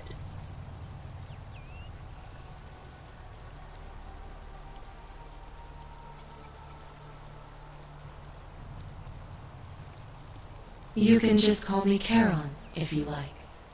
I am sorry I was not completely honest with you when we first met. I do not enjoy deceiving people. Believe me, I do not. But I have learned, from 5,000 years of experience, that most people find comfort in familiarity, in gradual change, and coming to see the truth in their own time.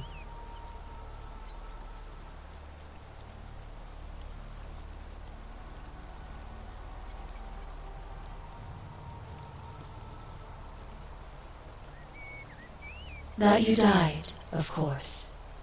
You were dead when I brought you here. My role, as the servant of the god of the underworld, has always been to assist the chosen to cross the threshold from the land of the living to the land of the dead.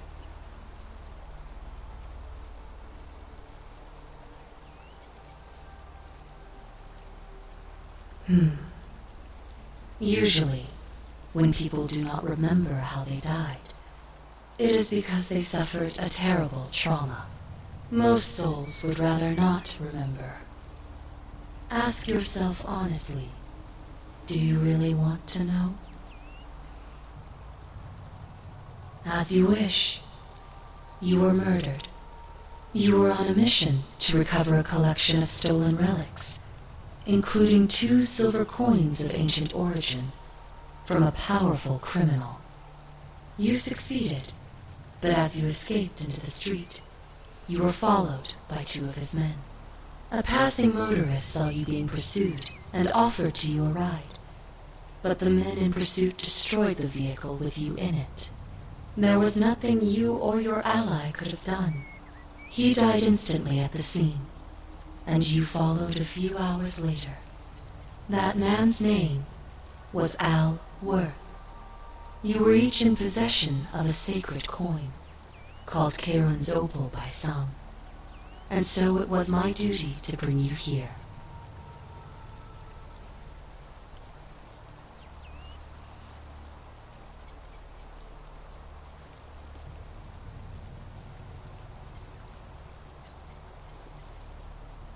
Perhaps you have heard the tales of the Greeks and Romans bearing their dead with a coin in their mouths to pay the ferryman for passage across the river. Well, those stories contained a seed of truth, but not any coin would do. A long time ago, my master created 1,000 silver coins and had me distribute them across the world. My orders were simple. Whenever a person died in possession of a coin, I was to locate them and ferry them here.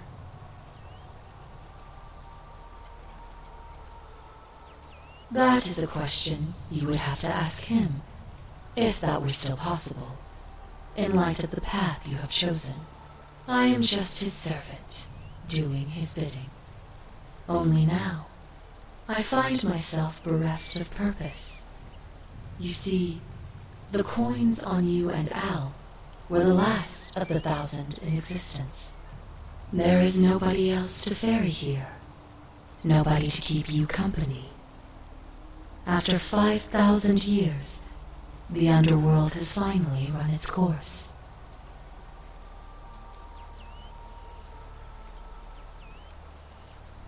I see no point in keeping you here, but I have to ask one thing.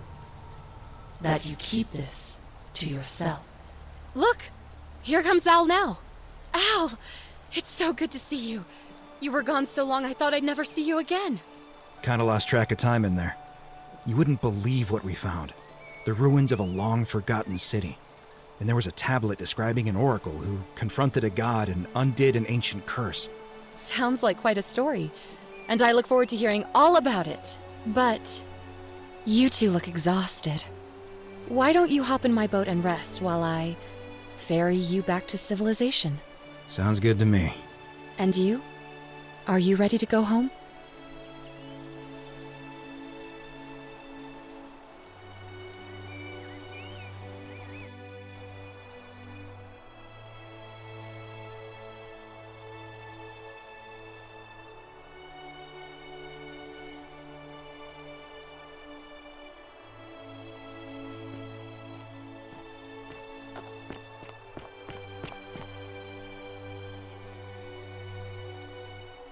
Hey, you made it.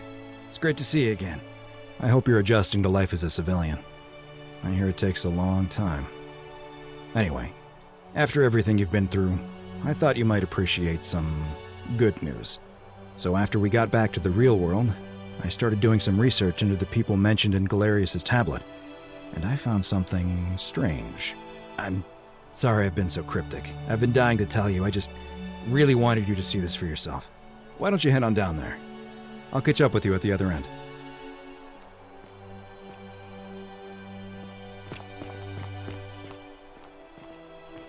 Oh, there he is! You're finally here. Remember me? It even gave us some coins to... Anyway, I know we only ever have... I wanted to say...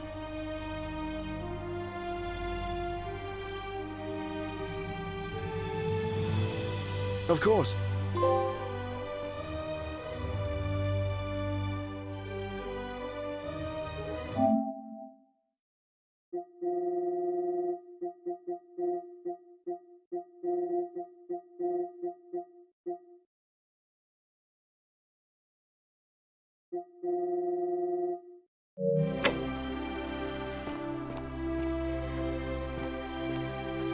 Hey.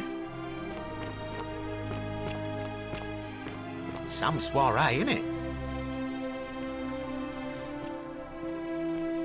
Good evening. Hello there.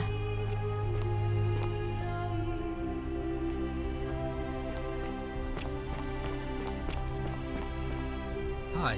Hello there. Oh, I go by Gabriella now.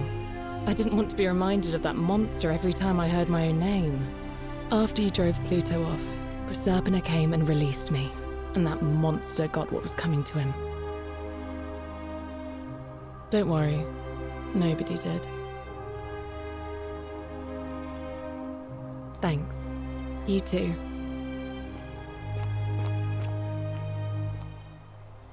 Hello.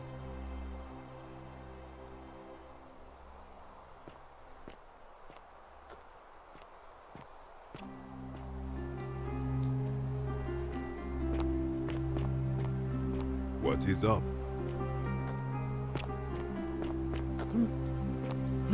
Good evening.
Hey! You're alive! When I dragged you out of the river, I thought you were never gonna wake up. I checked your pockets for ID, a phone, maybe. I hope you don't mind. But all I found was some loose change. So, wanna tell me who you are?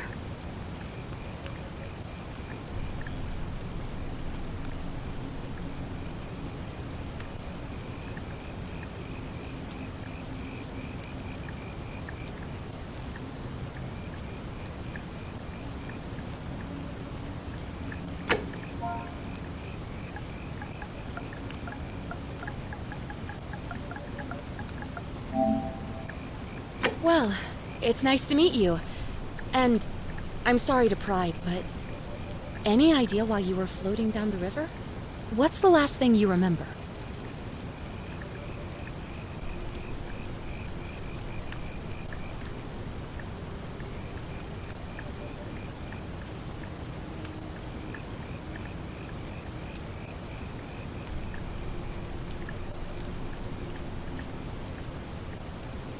Really? You're a soldier? But why are you out of uniform? Oh, was it a black op? Are you a soldier of fortune? You know what? Don't answer that. I don't think I want to know. But this should be a piece of cake for someone like you. There are some ruins just behind you. Roman, I think. I need you to go in there and see if you can find a guy named Al for me. He went in there a few hours ago, and he hasn't come out. I've been freaking out, wondering if he's trapped or injured or worse. I would have gone in after him, but he made me promise to stay here, no matter what. There's no way I'm leaving without him, so I'm just kind of stuck here, waiting. What I mean is, I was hoping you wouldn't mind going in there to find him. If you can do that, I can get both of you back to civilization in my boat. Please?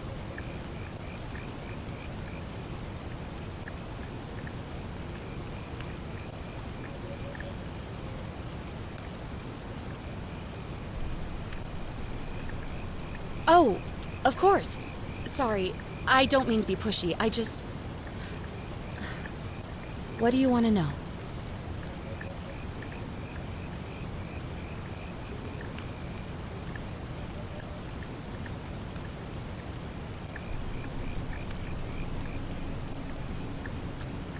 Oh, there's... Oh. Oh. But... You... No.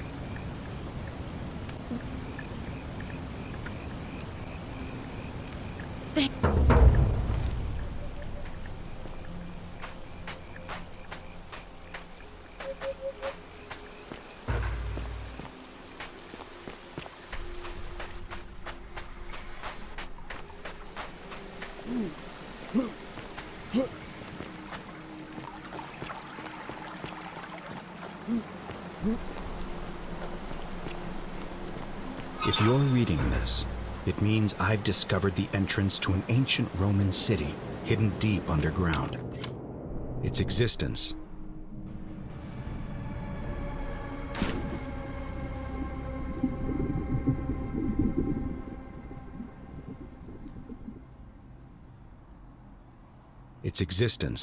is long forgotten, all knowledge of it lost, except in the Latin inscription here. It reads, "You who wish to enter the city, step forth and be judged. The virtuous shall be rewarded with eternal life in paradise. The wicked shall find themselves showered in gold, but in vain, for this shall be their final resting place." Could an underground city have remained a secret for all this time? Could people have survived down there, against the odds? It seems there's only one way to find out. If I'm not back in an hour, I'm somewhere on the other side. Consider this an invitation, or a warning. To whoever reads this, I'm sorry you had to find me like this. And worse, you'll suffer the same fate I did. I've spent a lifetime in this place. going around and around in circles, searching for a way out. The inscription was right. There is no way back. In here, there are only two options: death, or that godforsaken doorway into the past. I made the mistake of stepping through it. I wanted to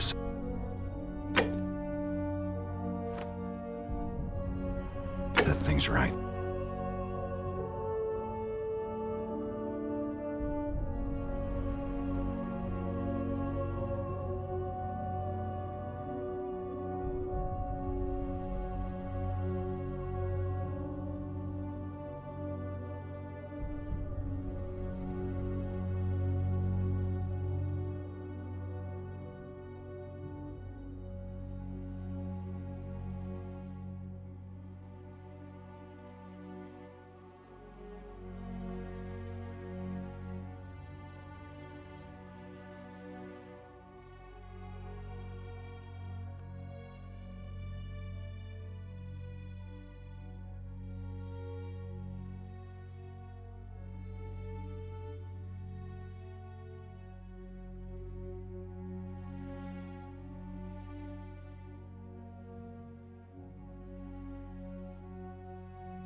tried. I really tried.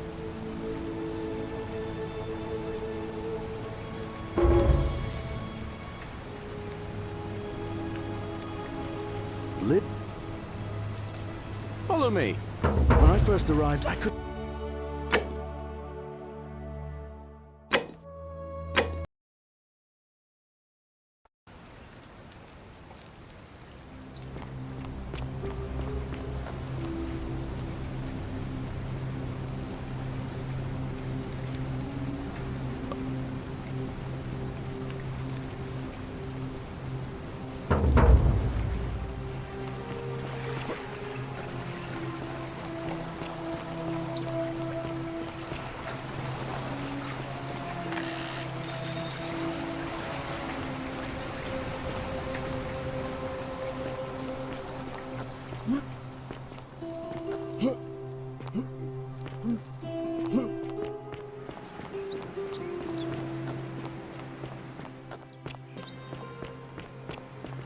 Are they?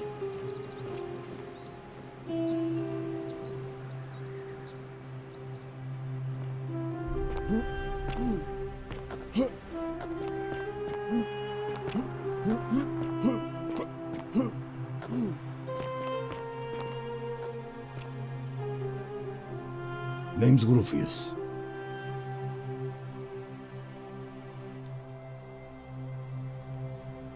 None.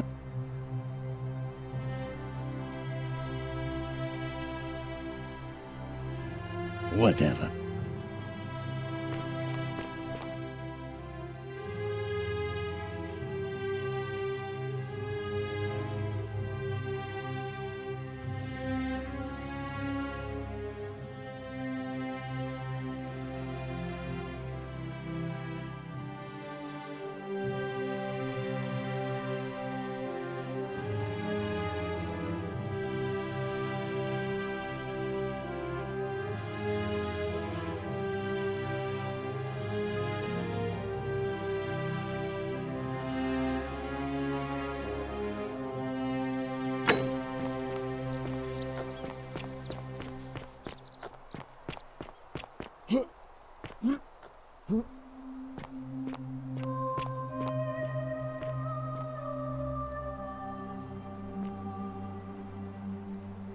Help! You...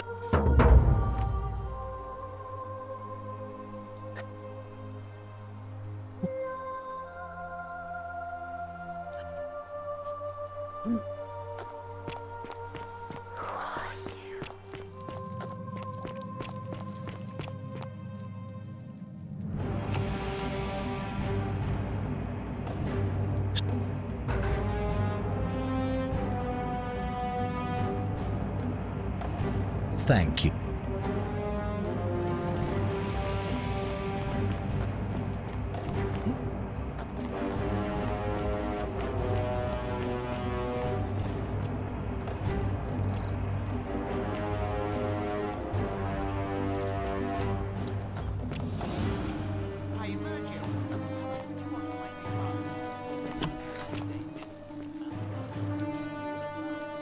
What are you doing in here?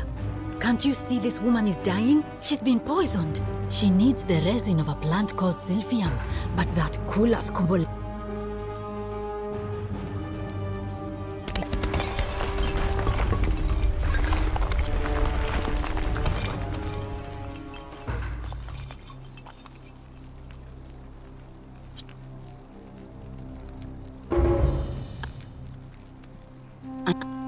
Oh. My... the next...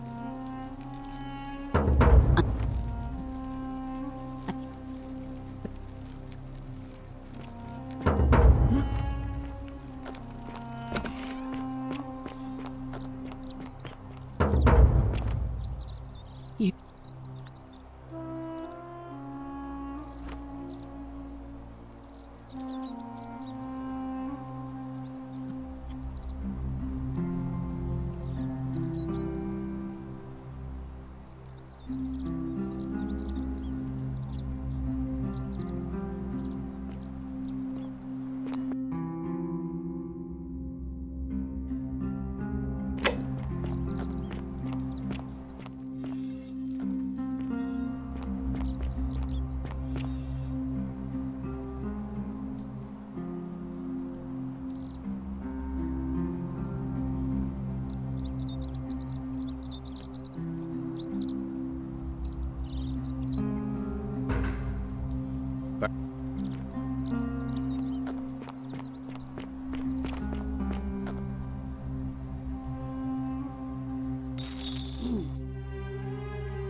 Come back and let me know what you find.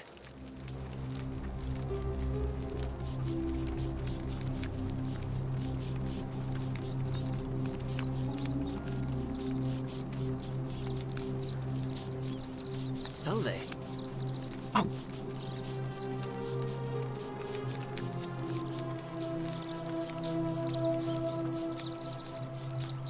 And here we...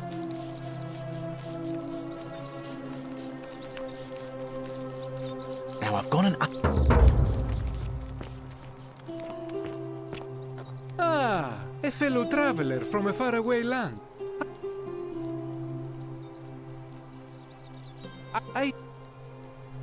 You mean...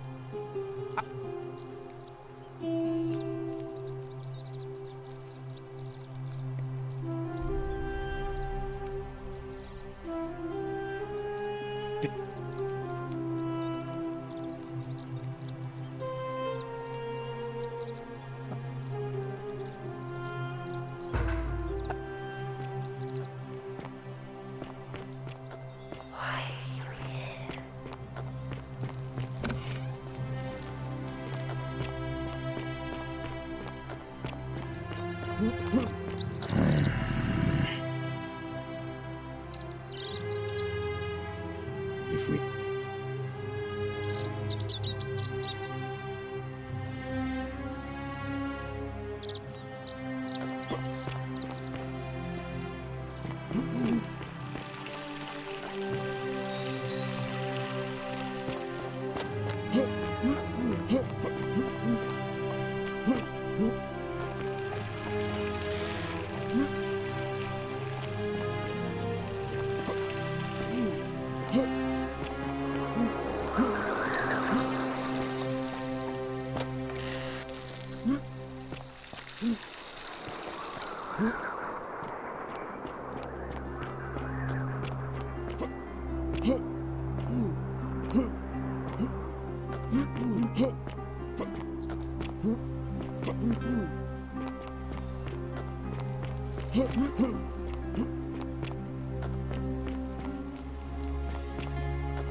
What now?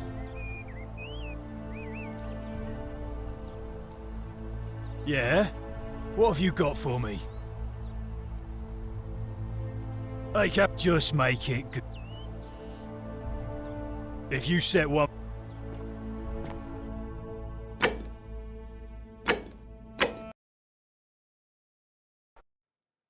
What now? Hey, Horatius. How's it feel knowing your man's doomed to lose the election today? If you're trying to goad me into an argument, it won't work. I'm stoic, remember? Oh, don't mind me.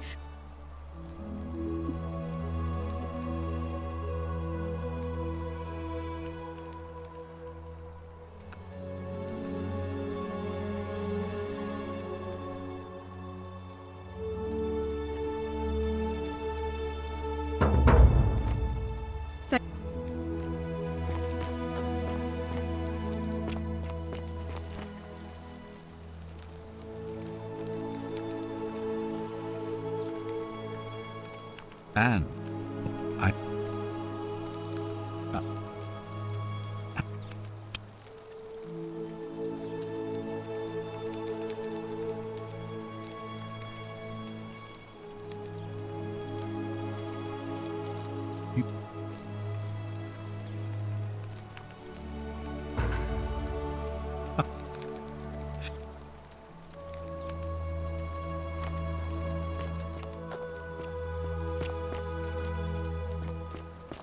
If you're snooping around in my possessions, you're wasting your time.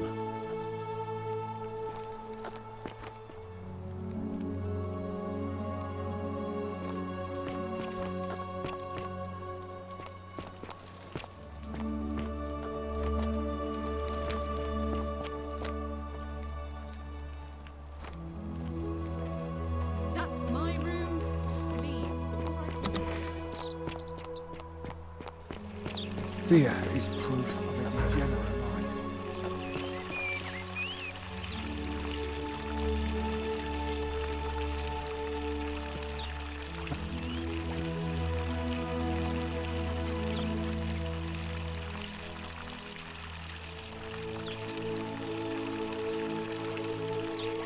Of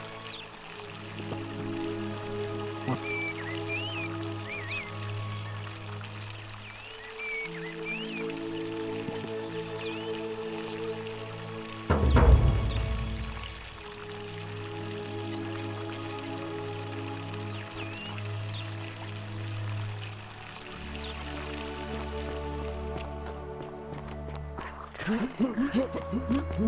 Are they?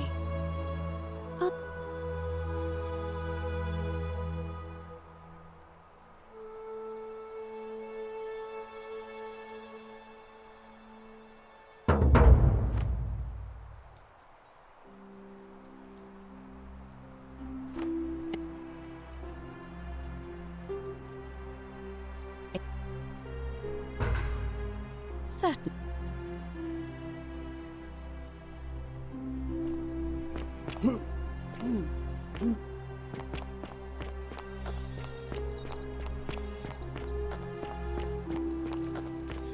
Hello?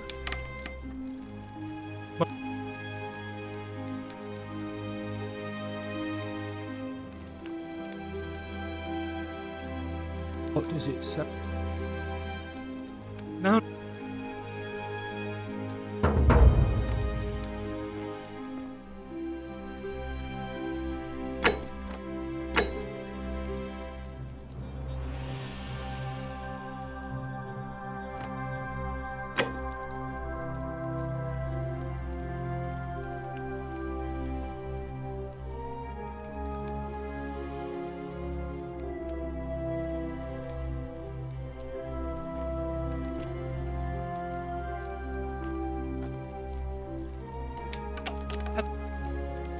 Bye-bye.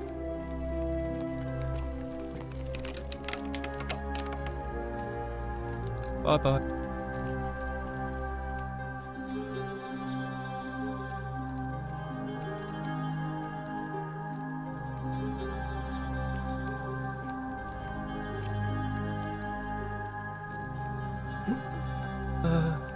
Hello? Bye-bye.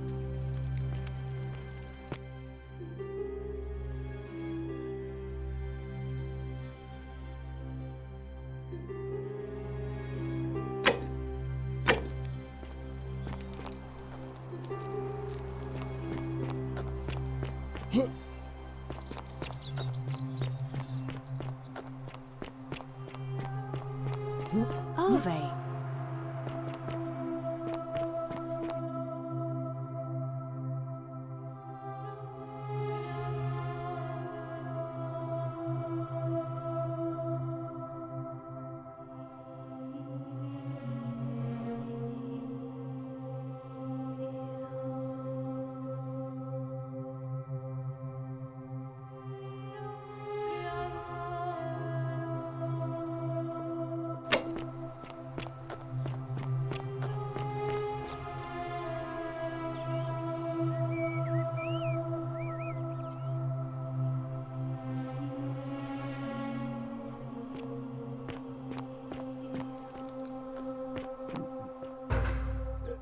Thank you.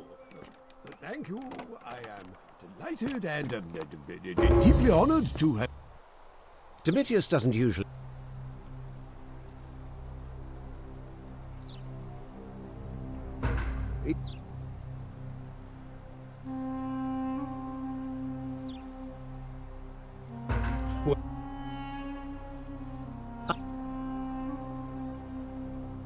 I trust you.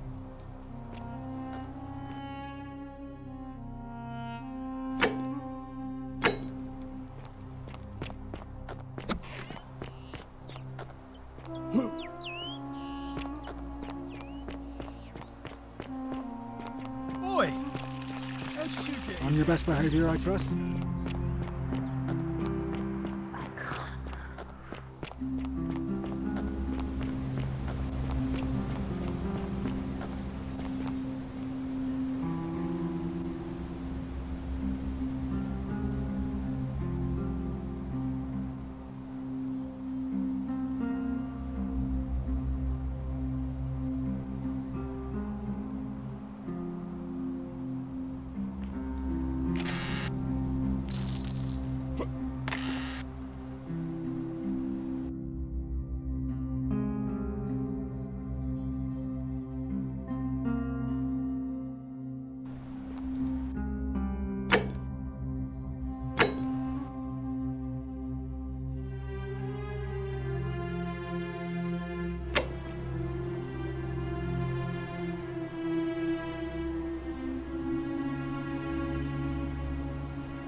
All right.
Salve.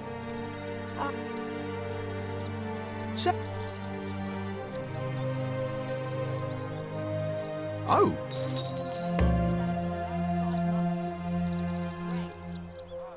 Pleasure doing business. Very well. Just follow the recipe. It's dead simple. You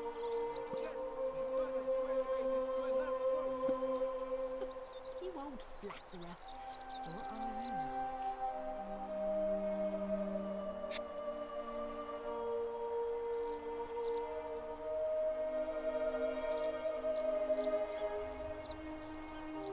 Salve.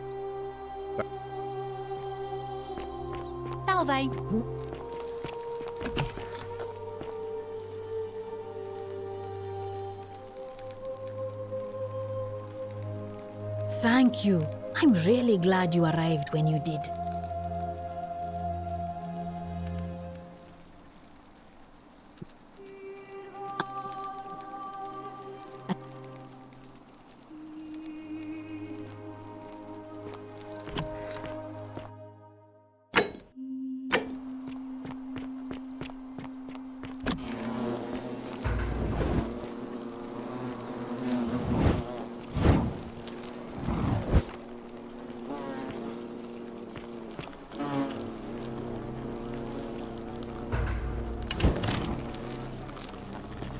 Is that you, partner?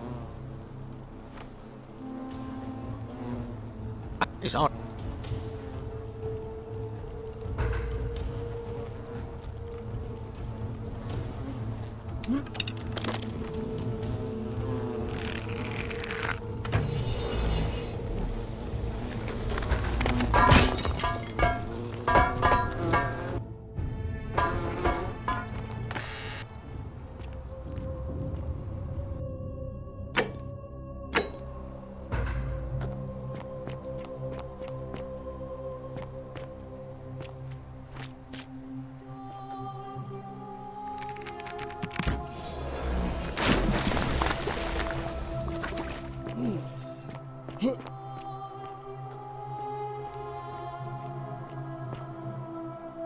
My beloved Galatea, I write this so that one day, when we're finally together, you will understand what I've done and why I had to do it.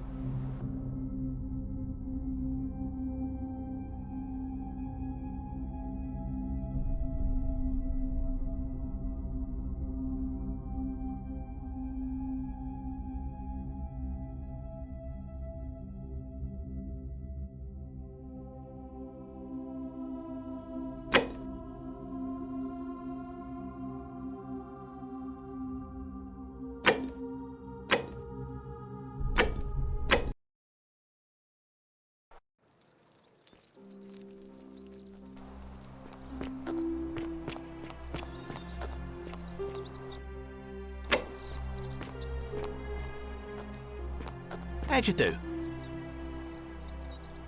Very well. Same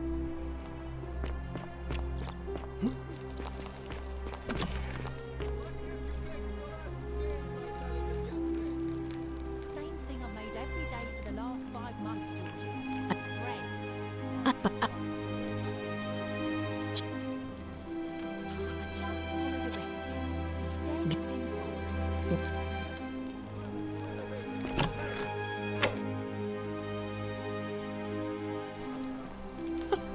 old flatterer. What are you like?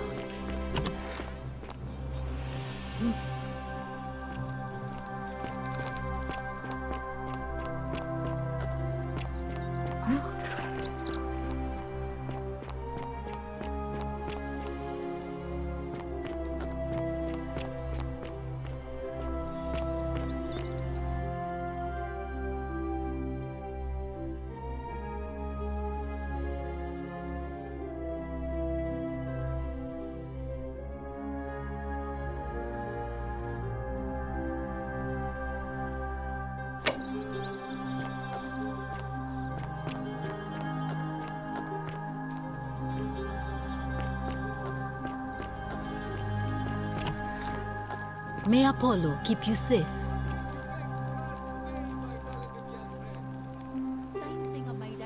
Feeling all right? Sure. Just follow the recipe. It's dead simple. And yet, you managed to elevate it to an art form somehow. You old flatterer. What are you like?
And you must be the wretched snake who broke into my palace and disturbed my experiments.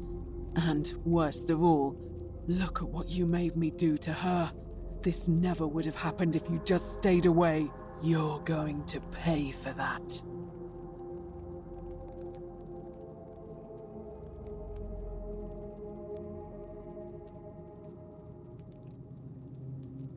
And you think I care about that? I don't care what happens to me, as long as you get what you deserve. Liar! I locked and barred the gate. I left a message warning you all to leave me alone. I just wanted to do my experiments in peace, for her. And now look at her. You made me turn the most beautiful woman I've ever seen into this. Look at her. She's in agony. All I wanted was to spend my last moments with her, to see her beautiful face, to hear her speak freely, instead of in those cryptic whispers.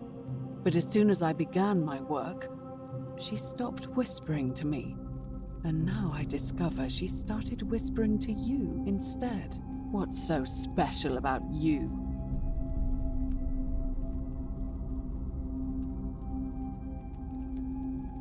What do you mean, the same voice? But if... Liar! You...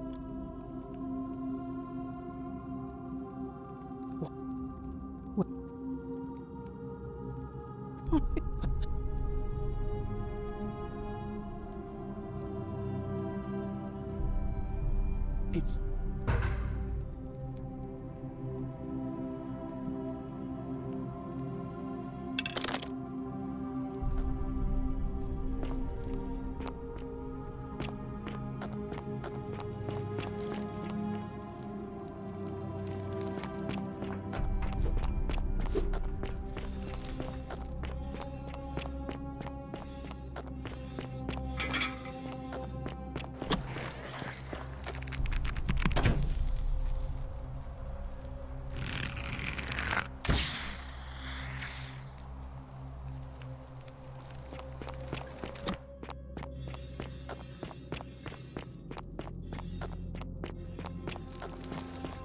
Make her gold, or I'll make us all gold.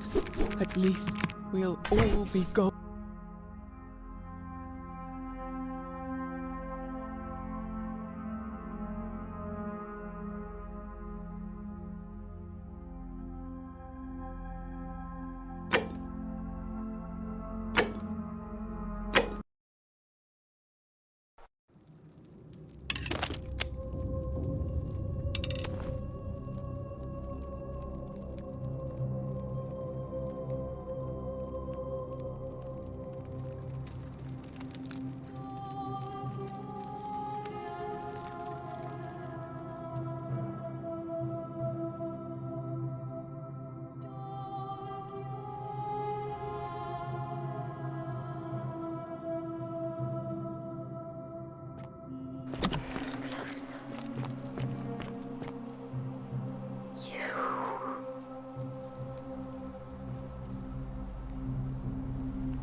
You did it.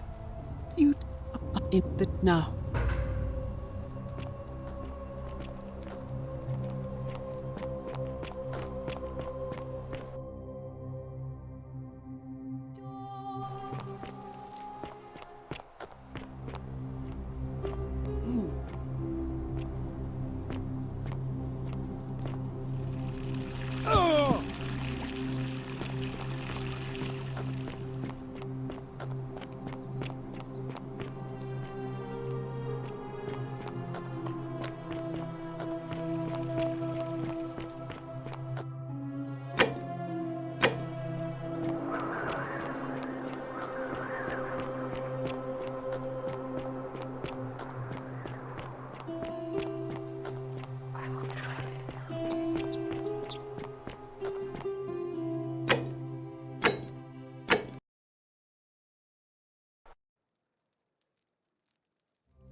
Isn't the great... majestic. degenerate mind. Keeping an eye on things, Horatius? As always.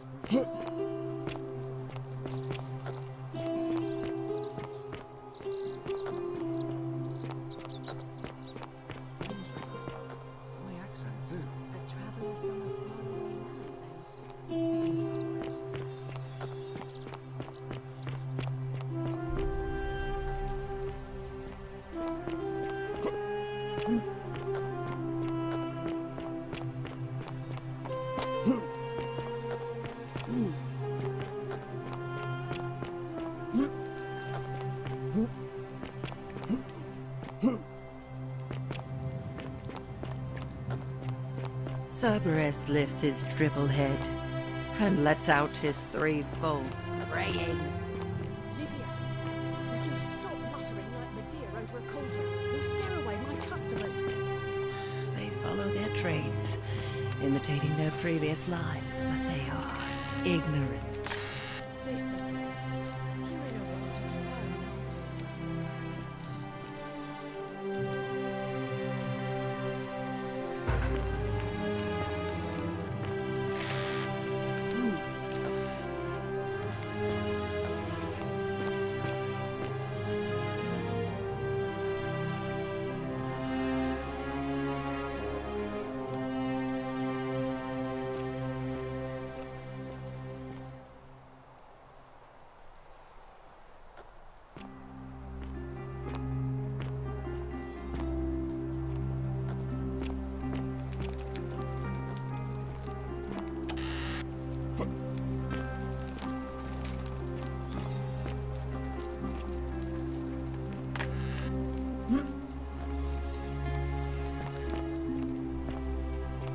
Ixion turns.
Feeling all right? You...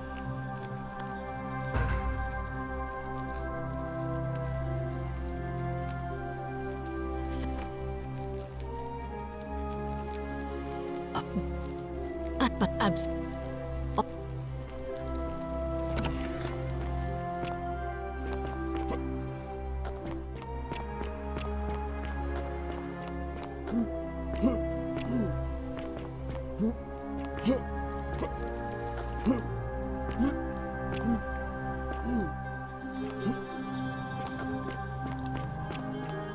Cerberus lifts his triple head and lets out his threefold braying.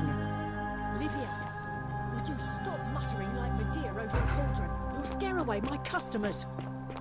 They follow their trades, imitating their previous lives, but they are ignorant. This again. You're in a world of your own, aren't you?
Cerberus lifts his triple head and lets out his threefold braying. Livia, would you stop muttering like Medea over a cauldron? You'll scare away my customers.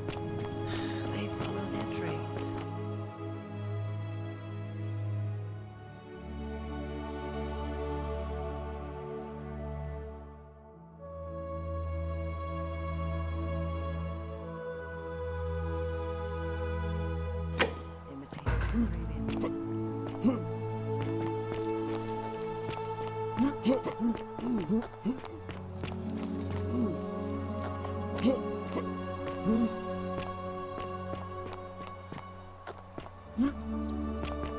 Wonder how much one of these statues is worth on the outside.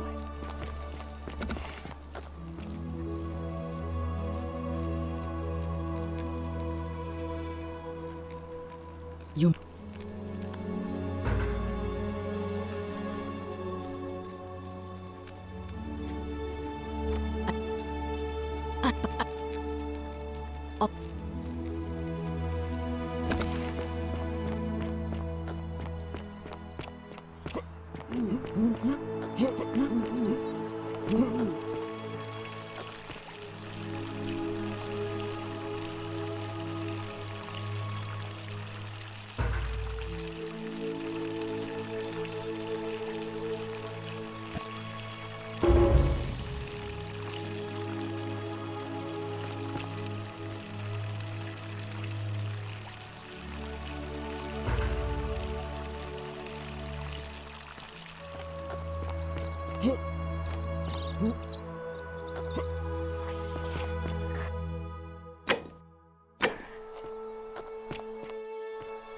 All weapons are to be tossed into the chasm. Magistrate's orders.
You again.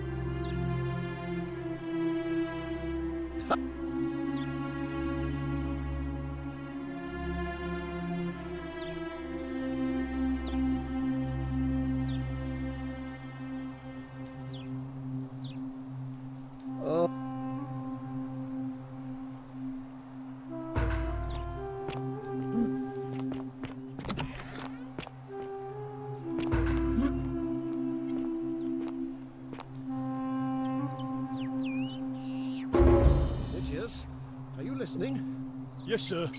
I've made a decision to release Julia and Ulpius and withdraw from the election. I want you to go and inform Equitia. Sir? Are you under duress, sir? I just had a change of heart.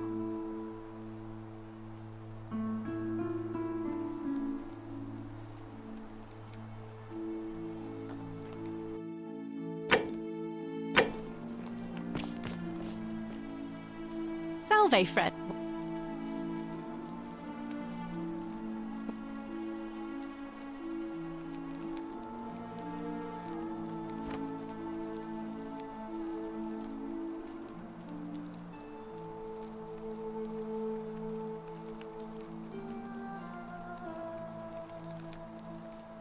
I can't believe this is how it ends. Oh no. No. No, no, no, no, no. What? Why do you... Please, help him.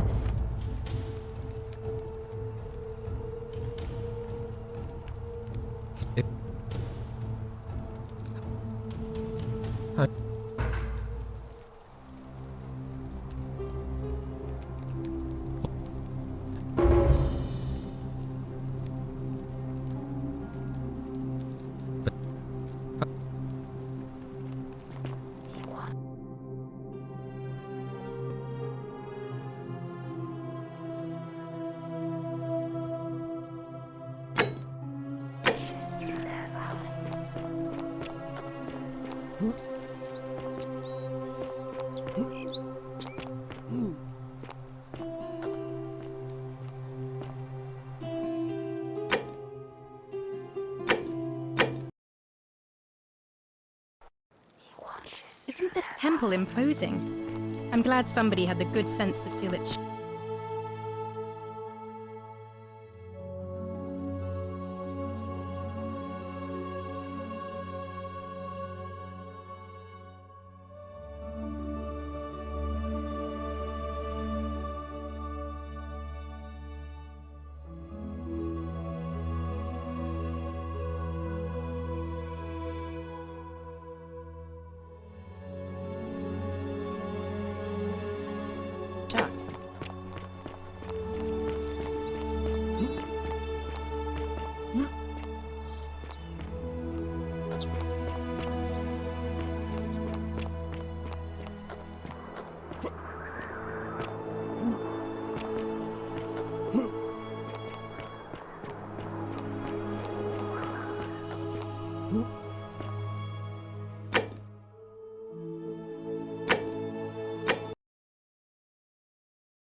Isn't this temple imposing? I'm glad somebody had the good sense to seal it shut.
And here you are.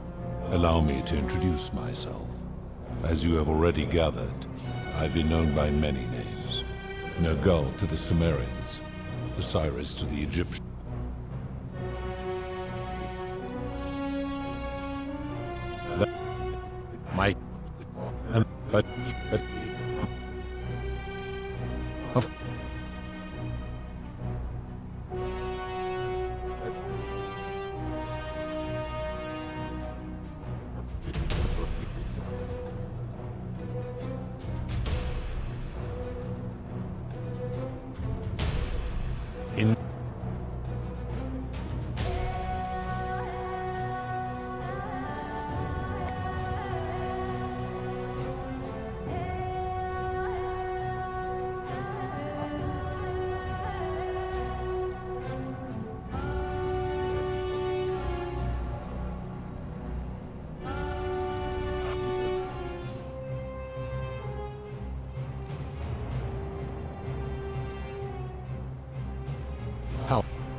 He is...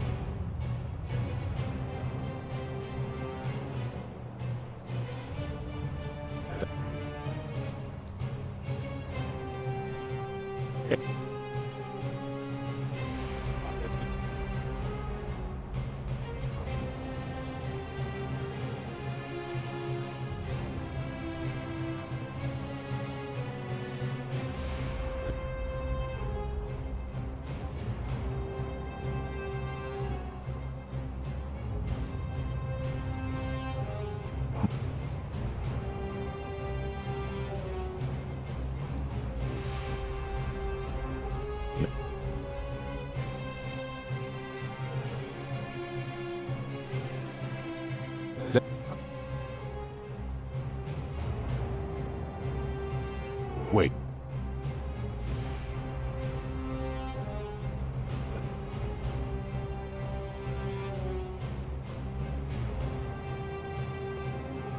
In...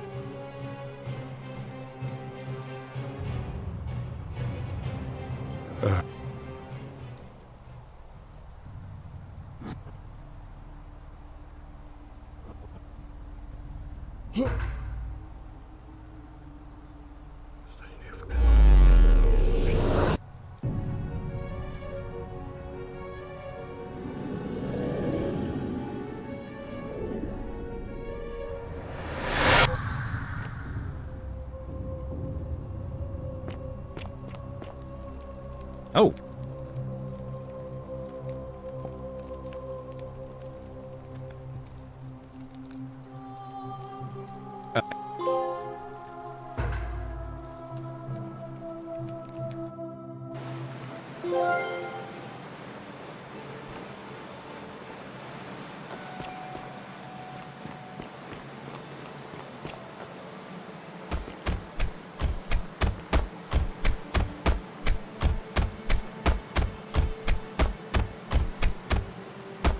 I'm gonna pause.